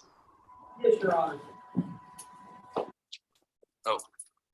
Oh no, we were getting a lot of feedback. It sounded like there was a device or something that was really close to the microphone, but it's since stopped. So I'm just going to ask you to investigate, but it's not happening now. So you're good. Who else are you ready on, Mr. Adams? My magnetic personality, Your Honor. I have Adam Docket. All right, Mr. Joslin. This is cause number CR 21-329 and 2022-75 State versus Adam Chad Joslin set for docket call. Yes, Your Honor. It's my understanding that we are still waiting for the Department of Family and Protective Services to respond to the subpoena that was served on them for their investigatory records that I think may in part be relevant to one of the charges Mr. Joslin is dealing with right now. Any update from the state? Or is this your subpoena, Mr. Adams, or is this something you're working with the state on trying to get? We are working with the state, and I believe Ms. Heisel filed a subpoena. Mr. Woodward? Judge, it appears as though we did file a subpoena for CPS records. I'm not seeing any records of us receiving those records at this time. We would be unopposed to Mr. Adams' request. And just, can you tell me when the subpoena was issued, so I'll kind of have a timeline?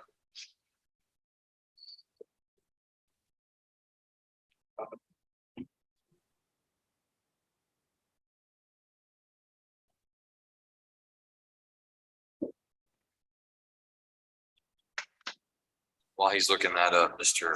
Adams will reset this.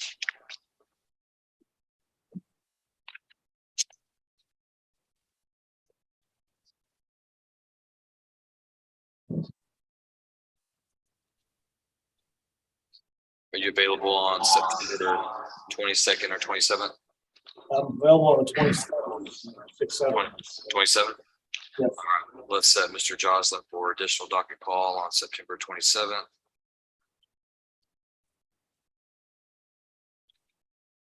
Judge, it appears though it was requested the end of last month. I don't see anything that it was served, but that our records might not reflect that. I can look further into that if you'd like, but it appears to be near the end of last month. So it's been a couple of weeks. Week or so. All right, we set it for 9/27, so we'll inquire about it then. Thank you, Judge.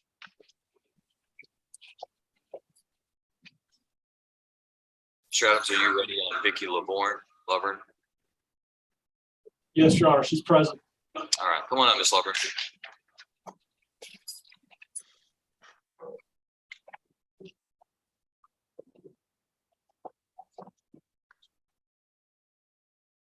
All right, this is cause number CR 21-266, State versus Vicky Ellen Lovern or Laborn, and we're set for docket call.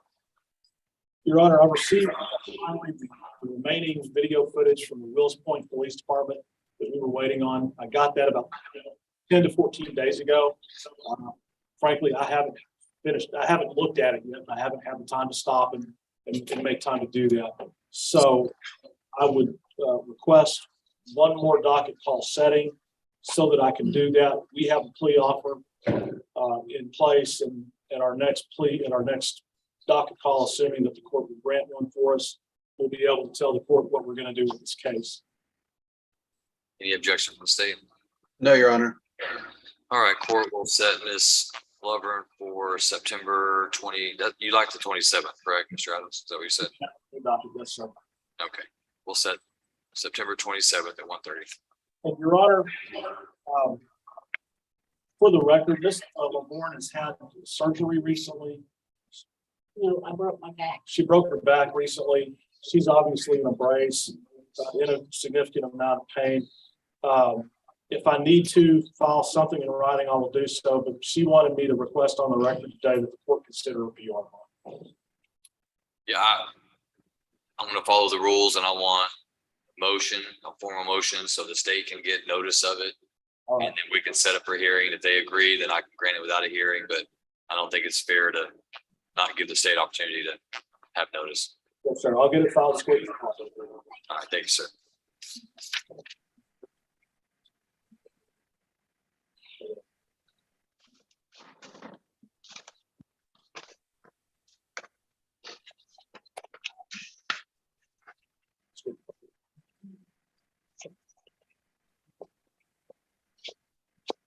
Rusty Copeland, Who else do you have?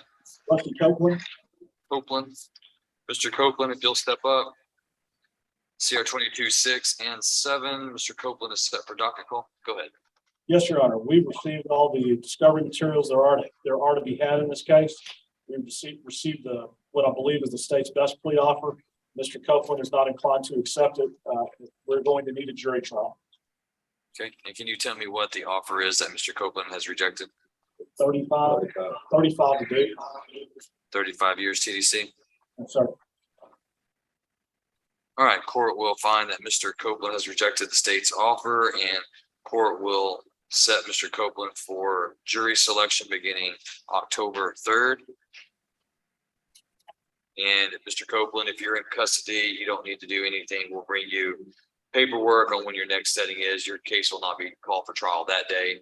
However, you will begin being on the jury selection docket, and your case will continue to move up the number until it's reached. And Mr. Adams is not going to be required to be here until further notice of the court, until your case gets into about the top 10. Okay.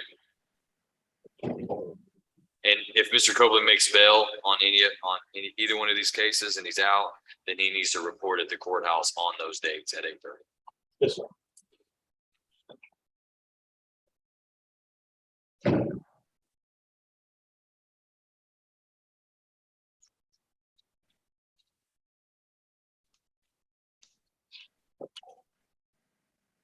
Mr. Manning, are you ready on Jesse Griffin? Your Honor, I've got one more. Yeah, you got Mr. Gurley. That's going to take a little bit longer. So I didn't know, Mr. Manning, are you ready on arraignment on Mr. Griffin? That's your last client, is that correct? I am, Judge. Jesse Griffin, CR 22-215. Judge, I have spoken to Mr. Griffin. I've gone over the indictment with him. His name is spelled correctly. I understand the charge against him. And at this time, he's going to plead not guilty and request to be set for pretrial. All right, court will enter Mr. Griffin's plea of not guilty into the record. The court sets this matter for pretrial on September 22nd.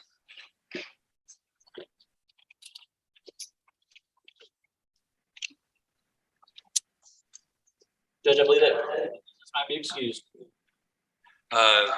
Mr.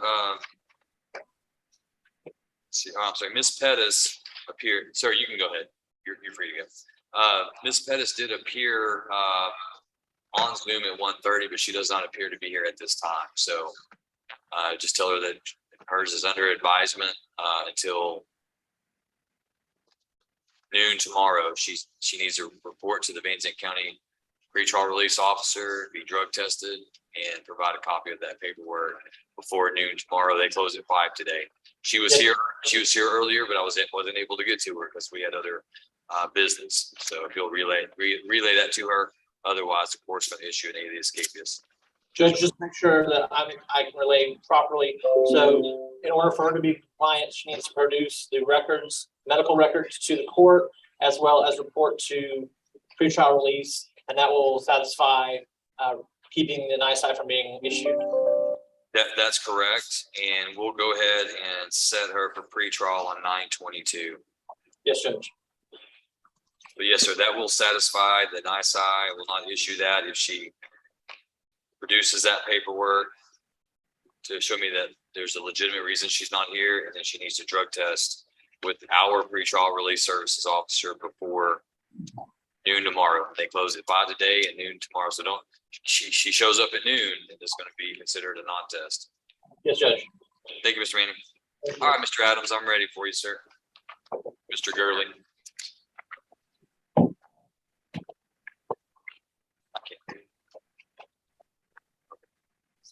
All right, this is State versus Jeffrey Lance Gurley, and Mr. Gurley is set for pretrial.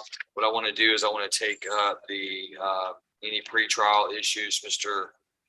Adams, and then we'll take up Mr. Gurley's request to have you removed as attorney. Yes, Your Honor. I did file each case motion to withdraw. I believe that Mr. Gurley and I are on the same page about this issue. I feel it would be best if Mr. Gurley had new counsel in this case. Okay, and can you tell me what's led to the issue for y'all to have a conflict? We are not able to have any meetings or consultations that are productive or fruitful. I don't believe there is mutual disregard. I think it's a two-way street in this matter. To the extent that if I were to continue as Mr. Gurley's attorney, that I would be worried that I would be providing ineffective assistance of counsel because of the fact that the well in this case between Mr. Gurley and I, in fact, has been poisoned. Mr. Gurley, you agree? Your Honor, he's cut all contact with me. I tried to call him. He blocked all the calls from this jail. I've written him letters. He will not respond. Before he blocked the calls, I would call him and say that he had scheduled a time that he would meet with me. He never shows. The last time we were here, he didn't show. He was in court. The other two times he's done it by Zoom. I don't feel like Mr. Adams is even putting forth any effort for my case. So you gentlemen are saying that it's mutual at this point. Your Honor, I can't change Mr. Gurley's mind about his perception of my representation of him because he's not there with me when I'm not in his presence, seeing what I'm doing in his cases, seeing the work that I'm doing in his cases. I don't think I can change his mind about that. I'm just asking for a grievance or a writ 2-3 years down the road right now with Mr. Gurley, and I'd just as soon not deal with that. I think he needs a fresh start with a lawyer that with whom he doesn't have a negative perception. Your Honor, Mr. Adams told me, I asked him about my case, and he informed me that he could only care about so much. And he only cared about things that he felt were important, and he didn't feel that my case was important, so he didn't care. That's a slight case of taking something out of context, but All right, the court's going to take the motion under advisement, and we will reset this for pretrial and status on the motion to withdraw on September 22nd. 22, Your Honor. I'm sorry, 27th. 27. Yes.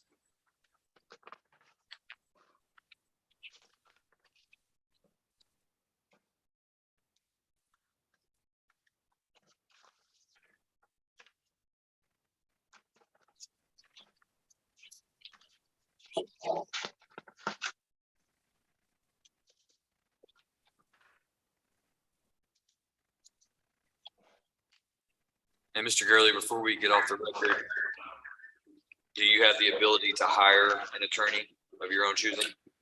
Yes. Does your family have the ability to hire an attorney of your own choosing? Yes. All right, we'll see you back on the 27th. Thank you, sir. You're welcome. Is that all you have, Mr. Adams? I believe it is, Your Honor. I have to excuse it. Yes, sir. Thank you. Appreciate it. All right, we're gonna go back on the record with Mr. Fleming. Judge, if I might intervene briefly, I would ask the court's permission to step off the Zoom. I believe the only thing left is Mr. Fleming's case, which I will leave in the skillful hands of Miss Curry. I need to go to kindergarten orientation for my daughter. If I would ask the court's leave. Your request is granted, and it probably wouldn't hurt for you to go through another round of kindergarten anyway. So I'm still learning. I'm still trying to figure out this reading thing, Judge, but I'm trying. reading hasn't changed, but math has. So Brandon, you're free to go. Thank you, Your Honor. All right. Yes, absolutely. All right, Mr. Fleming, if we can give him a seat back up closer to the camera and get him comfortable, then we're going to pick back up. I apologize to Dr. Ingram and Mr. Cargill. Dr. Ingram, if you'll come back to the stand.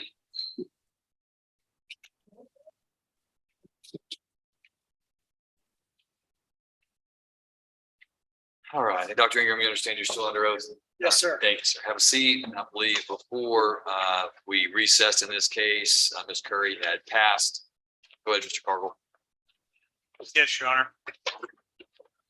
Doctor, in reviewing your report, it appears that you at least did a cursory review of Mr. Fleming's medical records. Is that correct?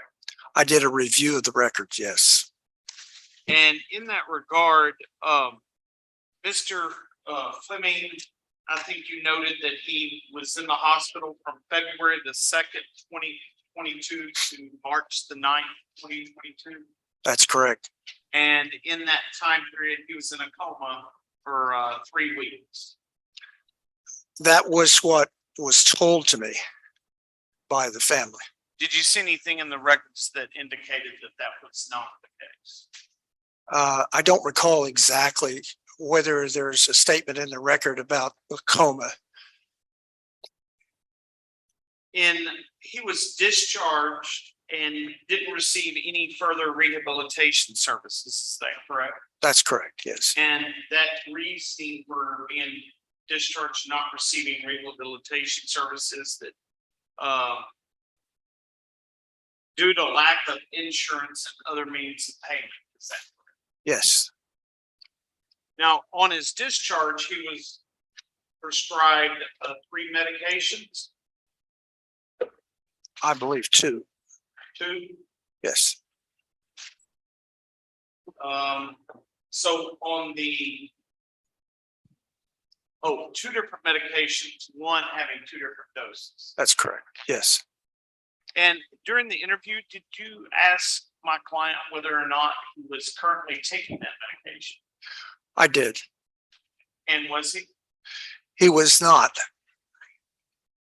And further in the interview, did you find or did someone relay to you that Mr. Fleming requested to be assisted to commit suicide 3 to 4 times a week?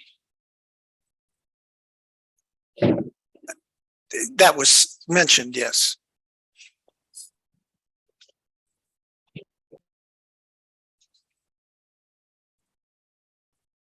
If a person is requesting to be assisted to commit suicide 3 to 4 times a week, do you believe that that person would have constant pace to be able to concentrate in regards to complex litigation?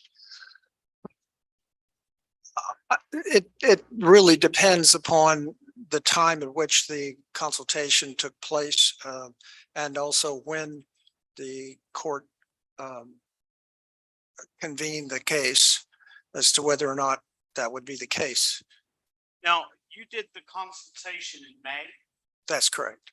And he was released March the 9th. Is that correct? That's correct. Yes. And those medications, I guess whenever he ran out of them, he couldn't take it. It was my understanding the family, quote, took him off the medication. Okay, and then is that because they felt that he had side effects? Well, I'm not sure what their reasoning was for doing that. In my view, it was a mistake. And certainly a doctor did not take him off medication. That's correct. Do you know whether today, as he sits in the jail facility in Van Zandt County, whether or not he is currently under these prescribed medications or not? Currently, I don't know the answer to that. Now, when you were in direct examination, you had talked about whether or not Mr. Fleming knew the day of the week. Can you look with me on page 8 of your report? And the sentence just under the word orientation.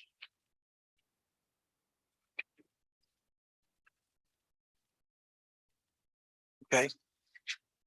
That says Mr. Fleming was unable to correctly state the date or the day of the week. Is that correct? That's what it says. Yes, that's what I wrote.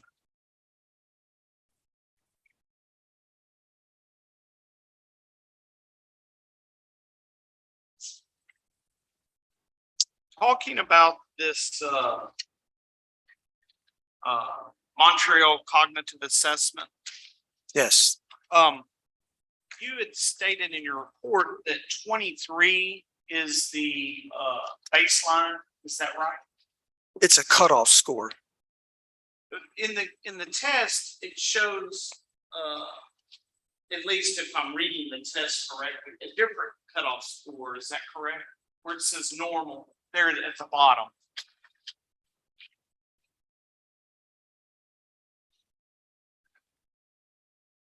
It does state that, yes. And what does it reflect as normal? That would indicate that on that particular occasion with that particular individual, they were able to score within a certain range, which is considered to be unimpaired. I just meant what was the number that if it scores less than that, it's.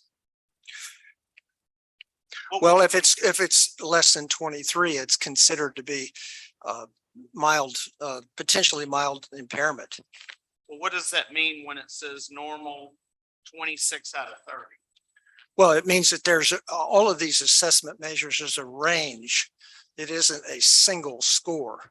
There's a range at which something is generally considered to be the case. In this case, 26 to 30 would be considered a so-called normal score range of an unimpaired person. And in scoring this, I guess you go by the points indicated in the right-hand column. That's correct. Exhibit Yeah. A. Yes. In Exhibit 1. And if you go down and add the numbers up, orientation is where he scored the majority of his points. Is that correct? He scored 5 out of 6 out of the whole 9. Let me get my glasses here.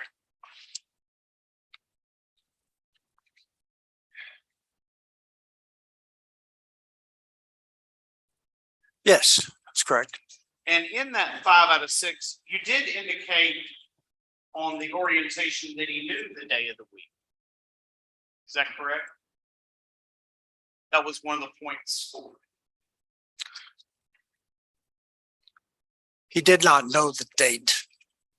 Okay, but your report says he didn't know the day either, correct? I believe so, yes. I think that's an error on my part. And when you put orientation that he knew the city and place, that was, he stated Rose City. Royce City, yes. And was Mr. Fleming living with his mother at the time of this interview? I believe so, yes. And he had been living with her ever since discharge, is that correct? I believe so. And who brought him to the? His mother and I believe his girlfriend was with him as well. And did you inquire as to whether Mr. Fleming was told by them where he was going, or first let me ask you that. Did you inquire as to Mr. Fleming as to whether or not he inquired to his mother or anybody else as to where he was going? I asked him if he knew where he was going. It was a direct question from me to him. Okay. But you don't know if that was a preference with the mother telling him, yes, we're going to Rose City. This is where we're going. This is where we're No, at. I don't know what took place between the two of them, but before I saw him. So on the drive, you don't know what. No,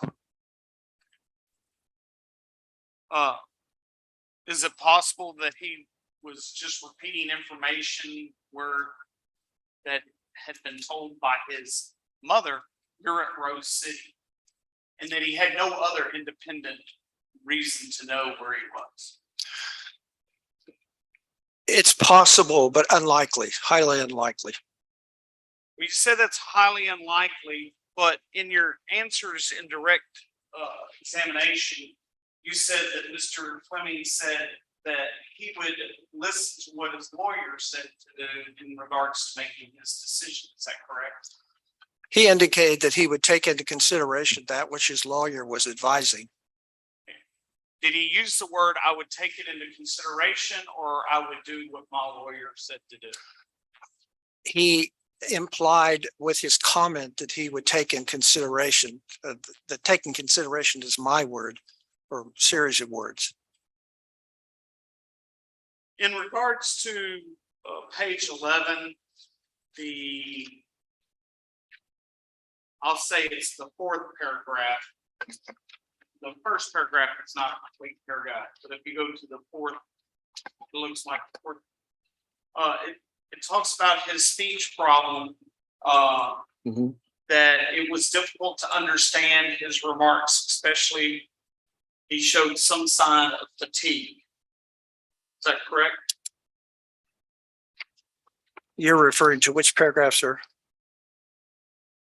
Well, it's the fourth paragraph, but the first paragraph on the page is from the other page. Mhm. Do you see where I'm talking?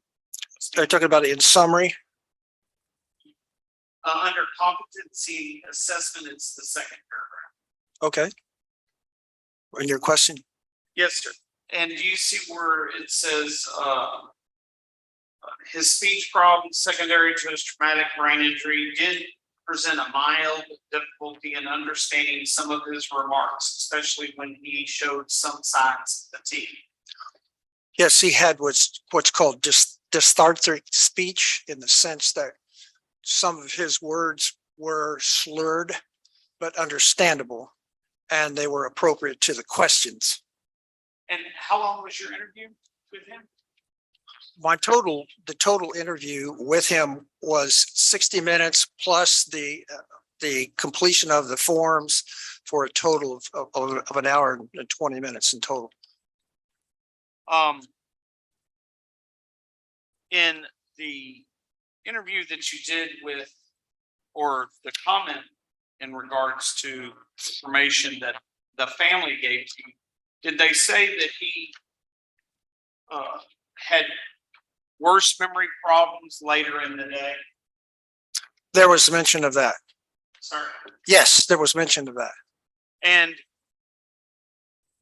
so, knowing that, do you think that Mr. Fleming can withstand in regards to either a trial setting, which may be more than a 2-hour setting? In fact, he may be on the witness stand for more than 2 hours. I understand. The comment from the family was that it was her opinion, mother's opinion, that later in the day his memory wasn't as good. And she referred to circumstances with her husband who'd had dementia. So I took that to be her best understanding, but not necessarily clinically accurate as to what his memory was, given her experience with a demented husband, that she said. So, that was her best assessment, which I recorded as what she had said. I'm not sure. I think fatigue would be a factor with him, with traumatic brain injury as he has. It depends on how long he would be on a stand as to the effects of fatigue, but it's clear that fatigue would potentially be a factor. I don't see the fatigue as being so significant that it would necessarily negate his ability to do so, to testify.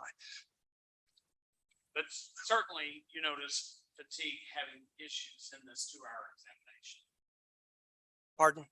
You certainly indicated fatigue had some effect in this 2-hour. The fatigue affected his speech patterns, in addition to the dysarthric. Speech patterns are somewhat worsened when a person is fatigued. In regards to the responses that you put in quotes, was that my client's exact words? Yes. So in the first paragraph, consult with counsel, at the end, when he says, I guess, to answer all his questions truthfully, to tell him the truth about the case, he said the words, I guess. Is that right? He said that. It was said, however, it was said with the understanding that he got the point of the question. What was his responsibility in regard to this client-attorney relationship, or to tell the truth and to respond accordingly about the case, I guess, which is a speech statement that a lot of people make when they understand something. They just say, I guess, wasn't an indication of confusion. The last full sentence of the page 11, there it's quoted, possession of drugs, methamphetamines. And tell me if the charges are serious. He says I could get 6 to 8 years. Are those quotes from him? Yes, they were. So is he aware that he has 2 charges before the court? The charge that he mentioned to me was possession. And is he aware that actually his range of punishment is 2 to 10 with an enhancement that would make it 2 to 20? Many defendants don't fully understand the fullest extent to which a sentence can be imposed upon them in a circumstance in a trial. That does not necessarily mean that they're confused, or they just have maybe the wrong information, but they know it's a lengthy sentence.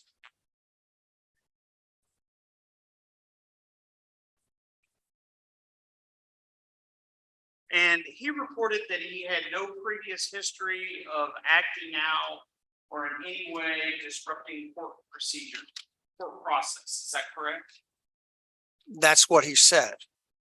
Were you made aware that in 2 separate appearances here before this court, when being addressed by the court, he began to cry?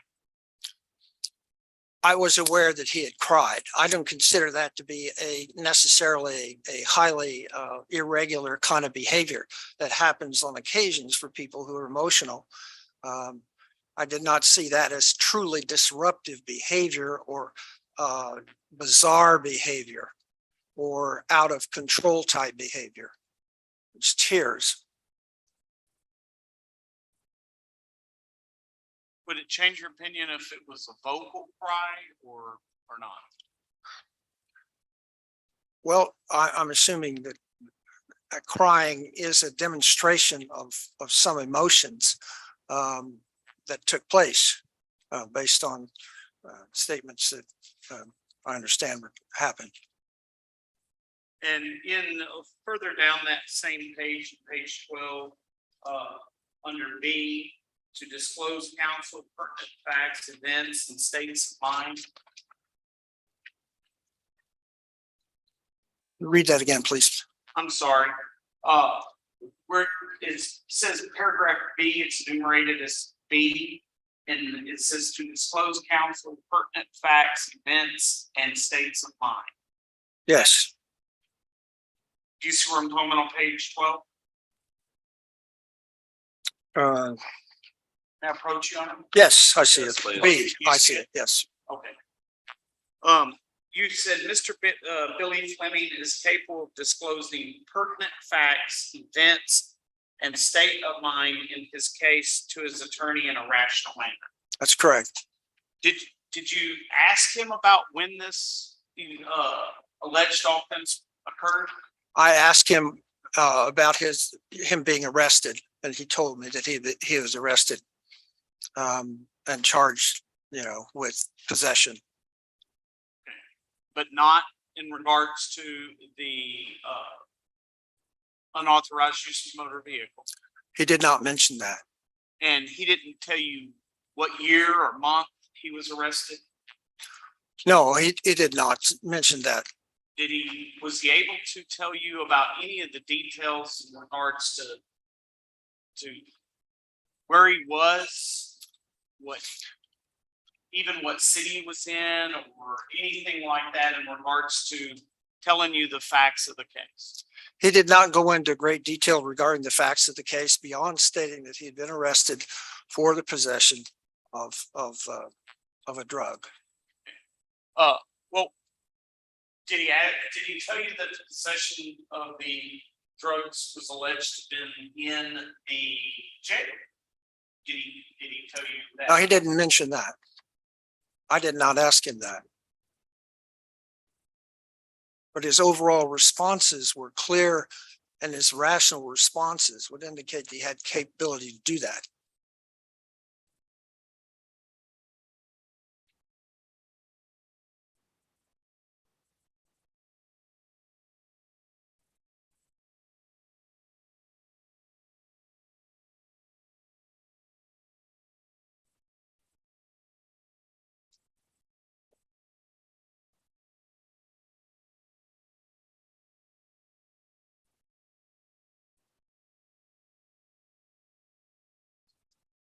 I pass the witness, Your Honor.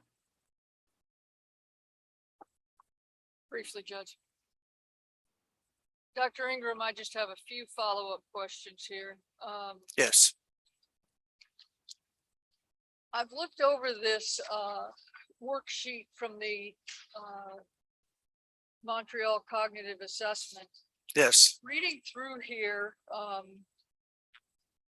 I know what I would take some of these items to mean. I just want to know if that's what how it really is presented in a clinical Could you move your microphone, please? All right. Sure. There's just a couple of things I want to go back over with regards to the Montreal Cognitive Assessment. First of all, under attention, the one that in the middle there that says read list of letters, the subject must tap his hand at each letter A. No points if there are more than 2 errors. So I assume you're reading the letters out loud. Is that correct? Yes. And the subject taking the assessment is simply to tap his hand on the table if he hears an A.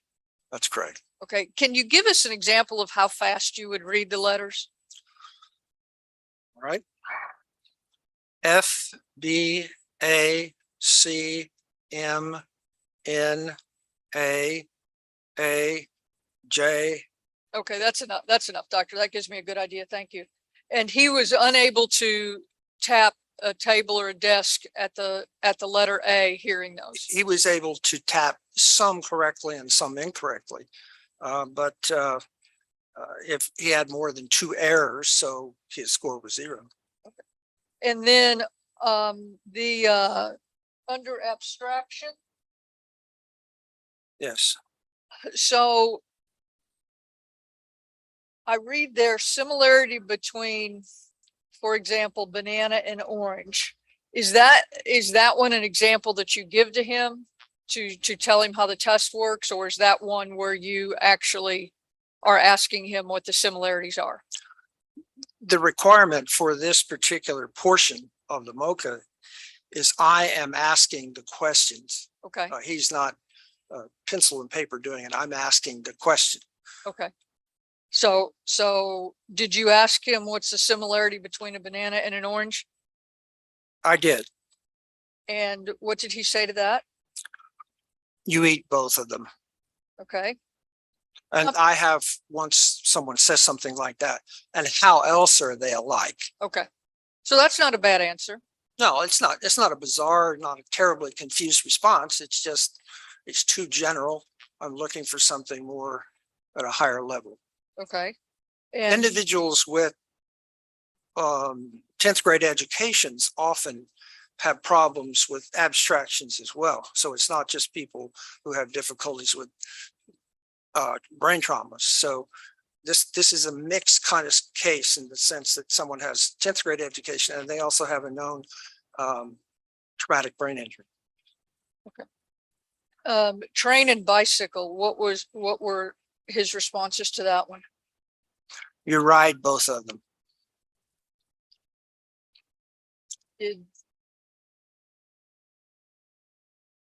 Did he also say they're not alike? Well, according to my note here, I'm sorry, I gave you the wrong response. Both have wheels. And then he says they're not alike. Sorry. And watch and ruler. Both have numbers, is what he said. Okay. Again, that's a response that is fairly common. It's not a bizarre kind of thing. It's just too general. So my follow-up questions, how else are they alike? A ruler and a watch. And he wasn't able to go there. No, he could not answer that question. So overall on this, I think Mr. Cargill pointed out that if you take away the 5 points for orientation, he really only got 4 other points. Well, you can't take away all 5 points. That's an improper way to understand it. Okay. So earlier you said that one of the things you have to look at is, or one of the questions you ask him is what he would do if he were presented with a good plea offer from the state, a good settlement offer, I think was your term, from the state. Well, in some respects, that's one of those rational answers, because he has to have a good factual understanding of things in order to come to a good rational answer. Would you agree? Yes. Okay. And I think you said in your report that on page 12, Mr. Fleming has both a factually accurate and rational understanding. But if he thinks that he only has one case for possession of methamphetamine, were you aware that that's not factually accurate? At the time, I'm not sure I was aware of that at the time, but I would say this: it is common for people who are charged with various offenses to leave some of them out.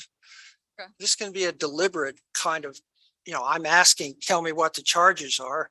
I've had people tell me they don't know, and they clearly know.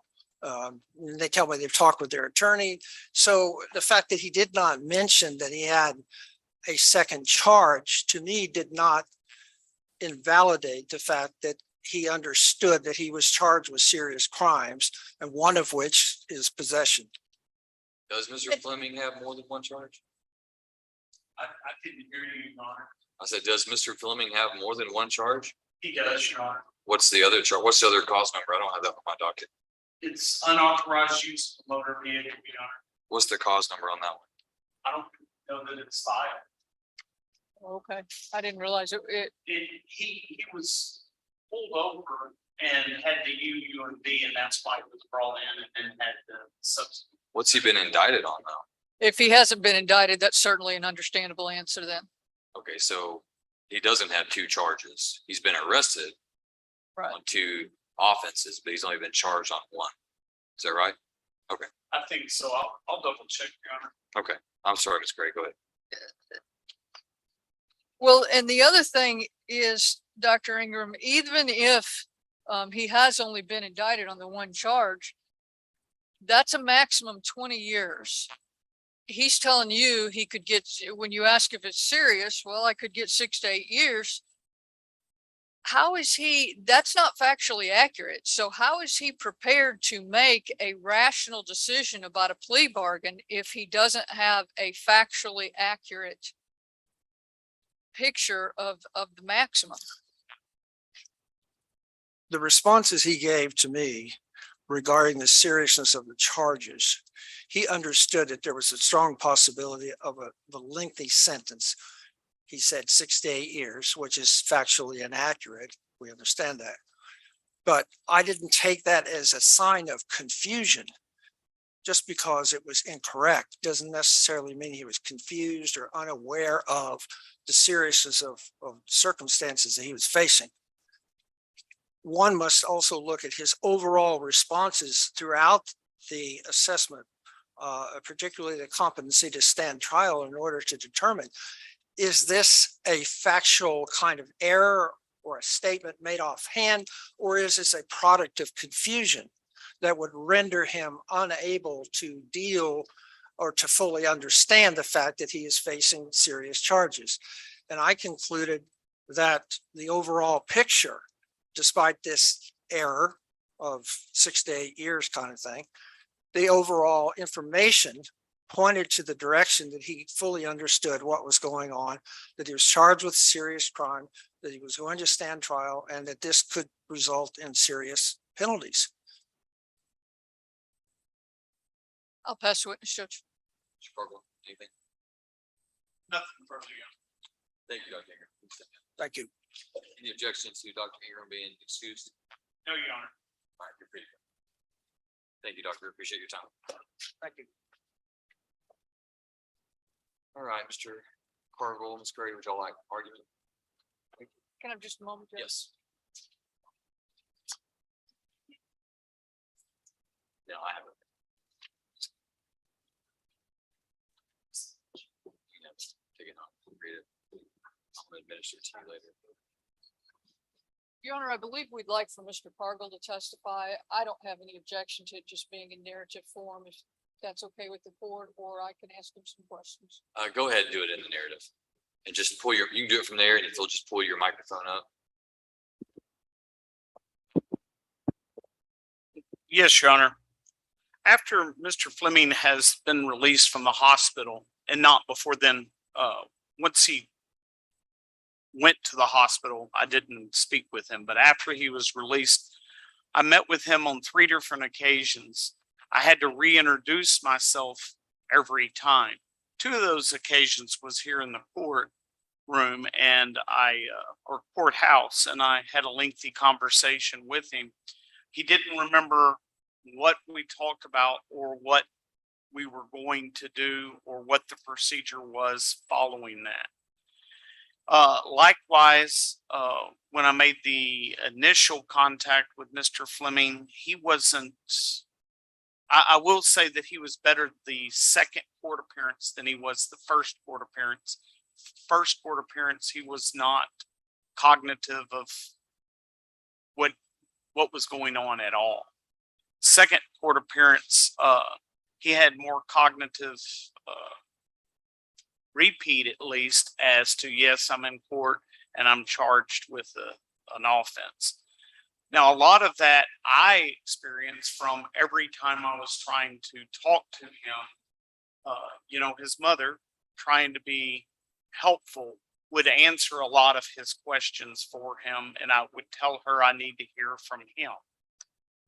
When I had a little bit of a long time with him, he wasn't able to answer any of the questions appropriately that I was seeking. The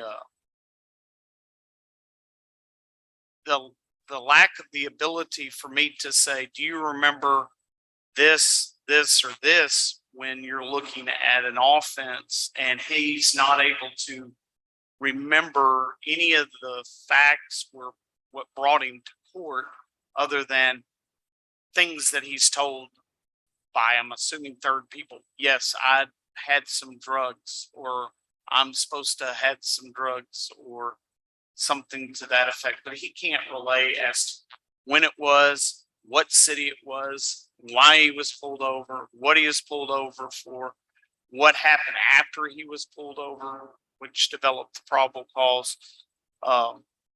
Doesn't even remember the actual event of going to the jail where the main charge occurred, where he allegedly had possession of controlled substance in his crotch area. Can't tell you that, can't recall that, can't give you that information. Now, some things he can tell you, but a lot of that, just as I alluded in my questioning about, you're going here, this is where you're at. He can repeat that. He can tell you what you just told me, or, the questions. But when you're talking to him and you're interviewing, you'll say something and then he will say, okay, and then we'll go to another subject and you come back. He can't remember what you were talking about or what information you gave. And for these reasons is why I filed my motion for incompetence. So you all are agreed that you believe he's incompetent despite the testimony of Dr. Ingram.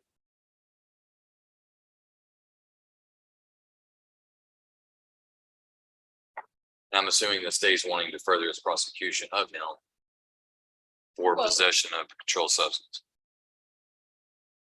Less, because if you weren't, we wouldn't be here. So that's why I'm making that assumption. You would have just dismissed the case, and this wouldn't be an issue.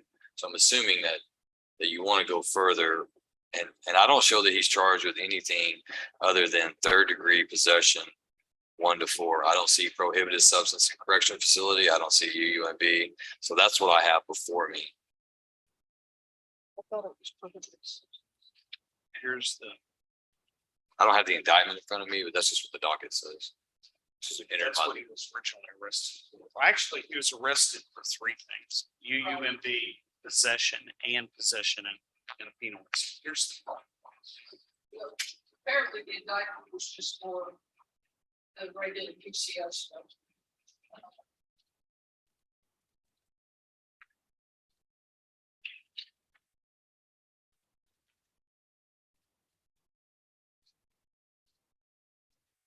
It is beyond my comprehension how a person who does this poorly on this type of measure, but yet is not malingering, can possibly be competent. Now, the other side of that coin is I have never had any personal interaction with Mr. Fleming, so I don't know, but based on what we heard today, Judge, I don't believe it reaches the level of competence. No, I agree. In my understanding, limited as it may be, Mr. Fleming, at least at this time, is not able to assist me in the defense. And Judge, maybe he's a good candidate for the outpatient program that could get him back on some meds, maybe? He'd have to be deemed incompetent to stand trial. Well, that's what if the court enters a finding of incompetence, then perhaps the Andrews Center outpatient program would be an option.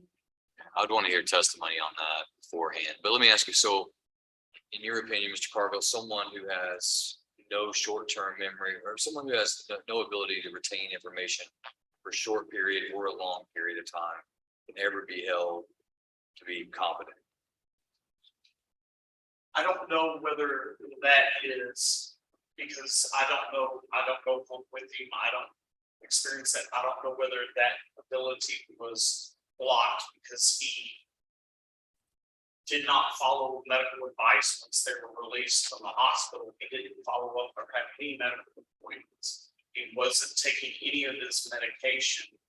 I don't even know if he may be self-medicating.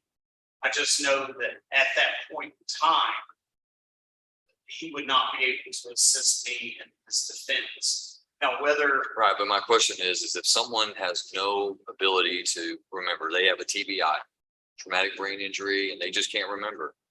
They can go out and commit a crime, come in, not remember it, and you're telling me they can never be held accountable for that crime because they can never be deemed competent.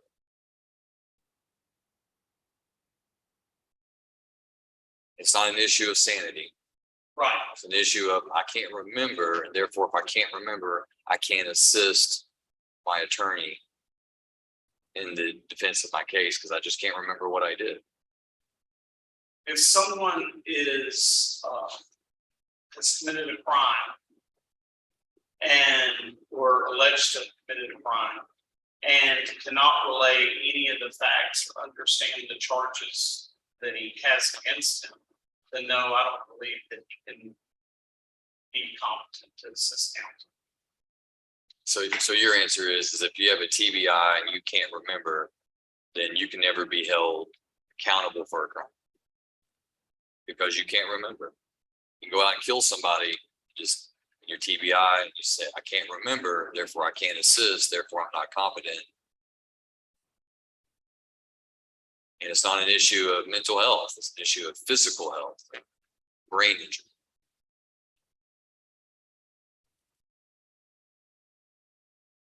He has the ability, let's say in our hypothetical, he has the ability to understand the role of judge, prosecutor, defense, jury. He has the ability to understand the range of punishment. He has the ability to understand the function of each of those participants in a trial has the ability to satisfy all of the 46B requirements for being found competent, but all of that has to be told to him. But and as soon as you tell him, even though he has the ability, when you walk out the door, he can't remember.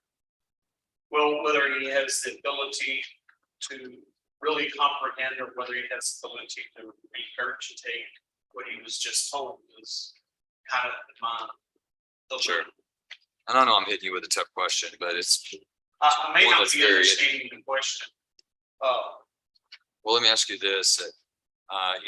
Defendants have the constitutional right not to testify. Many don't.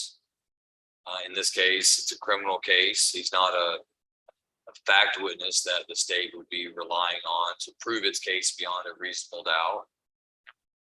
So he may not ever testify, and you're going to have the ability to have all of the evidence of the state,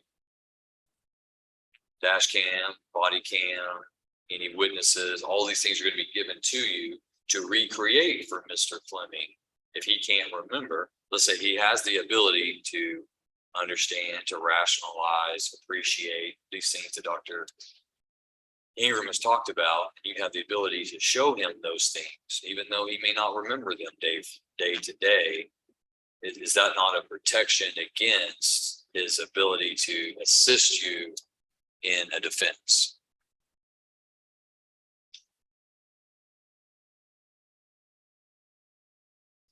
I would answer that with the statement from the doctor where he says Mr. Fleming is capable, and he says this is a requirement to be competent. Mr. Fleming is capable of disclosing pertinent facts, events, and state of mind in his case to his attorney in a rational manner.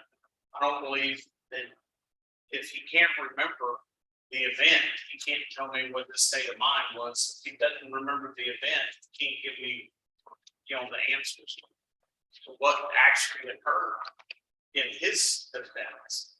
But wouldn't that apply in almost every intoxication case? No, I don't think so. There's been many times you're intoxicated, you definitely remember it, you definitely regret it. Sure, but there's been many times that people are intoxicated and don't remember driving, don't remember crossing the yellow line, don't remember hitting another car. They wake up in the hospital. And not remember it later on. Or not remember what happened during the event. They just know they were driving, and next thing they know, they wake up in the hospital. And the state has to prove that, well, the reason they don't remember is because they voluntarily got intoxicated and got behind the wheel at some point, and they don't have to know what they were doing when they did it in that situation. That's what I'm grappling with. I And I understand. don't expect you to have all the answers for me right now. I'm just kind of grappling with that. It doesn't seem to reconcile. A loss of memory doesn't equal incompetence. And I don't think a loss of memory, I am going to disagree with Mr. Cargill on this one. I don't think a loss of memory renders a person incompetent to stand trial. And I do think there is case law about that. Most of that case law arises from the insanity realm, but it would be applicable here. But the difference, I would say, is does the person have the ability to read and comprehend the evidence against them? I don't think necessarily the memory is required, but I think the ability to read and comprehend the evidence is required. Okay. All right. Court will take the request to find Mr. Fleming incompetent. I'll take that under advisement. Let's come back on this case. September, are you available on September 22nd or 27th, Mr. Cargill? Does the court mind if I call my office? I apologize. My calendar is not. I'm kind of time pressed, so I'll tell you what, let me just set it for let's set it for the 27th, and then if there's an issue, you just let me know and we can move it. Yes, Your Honor.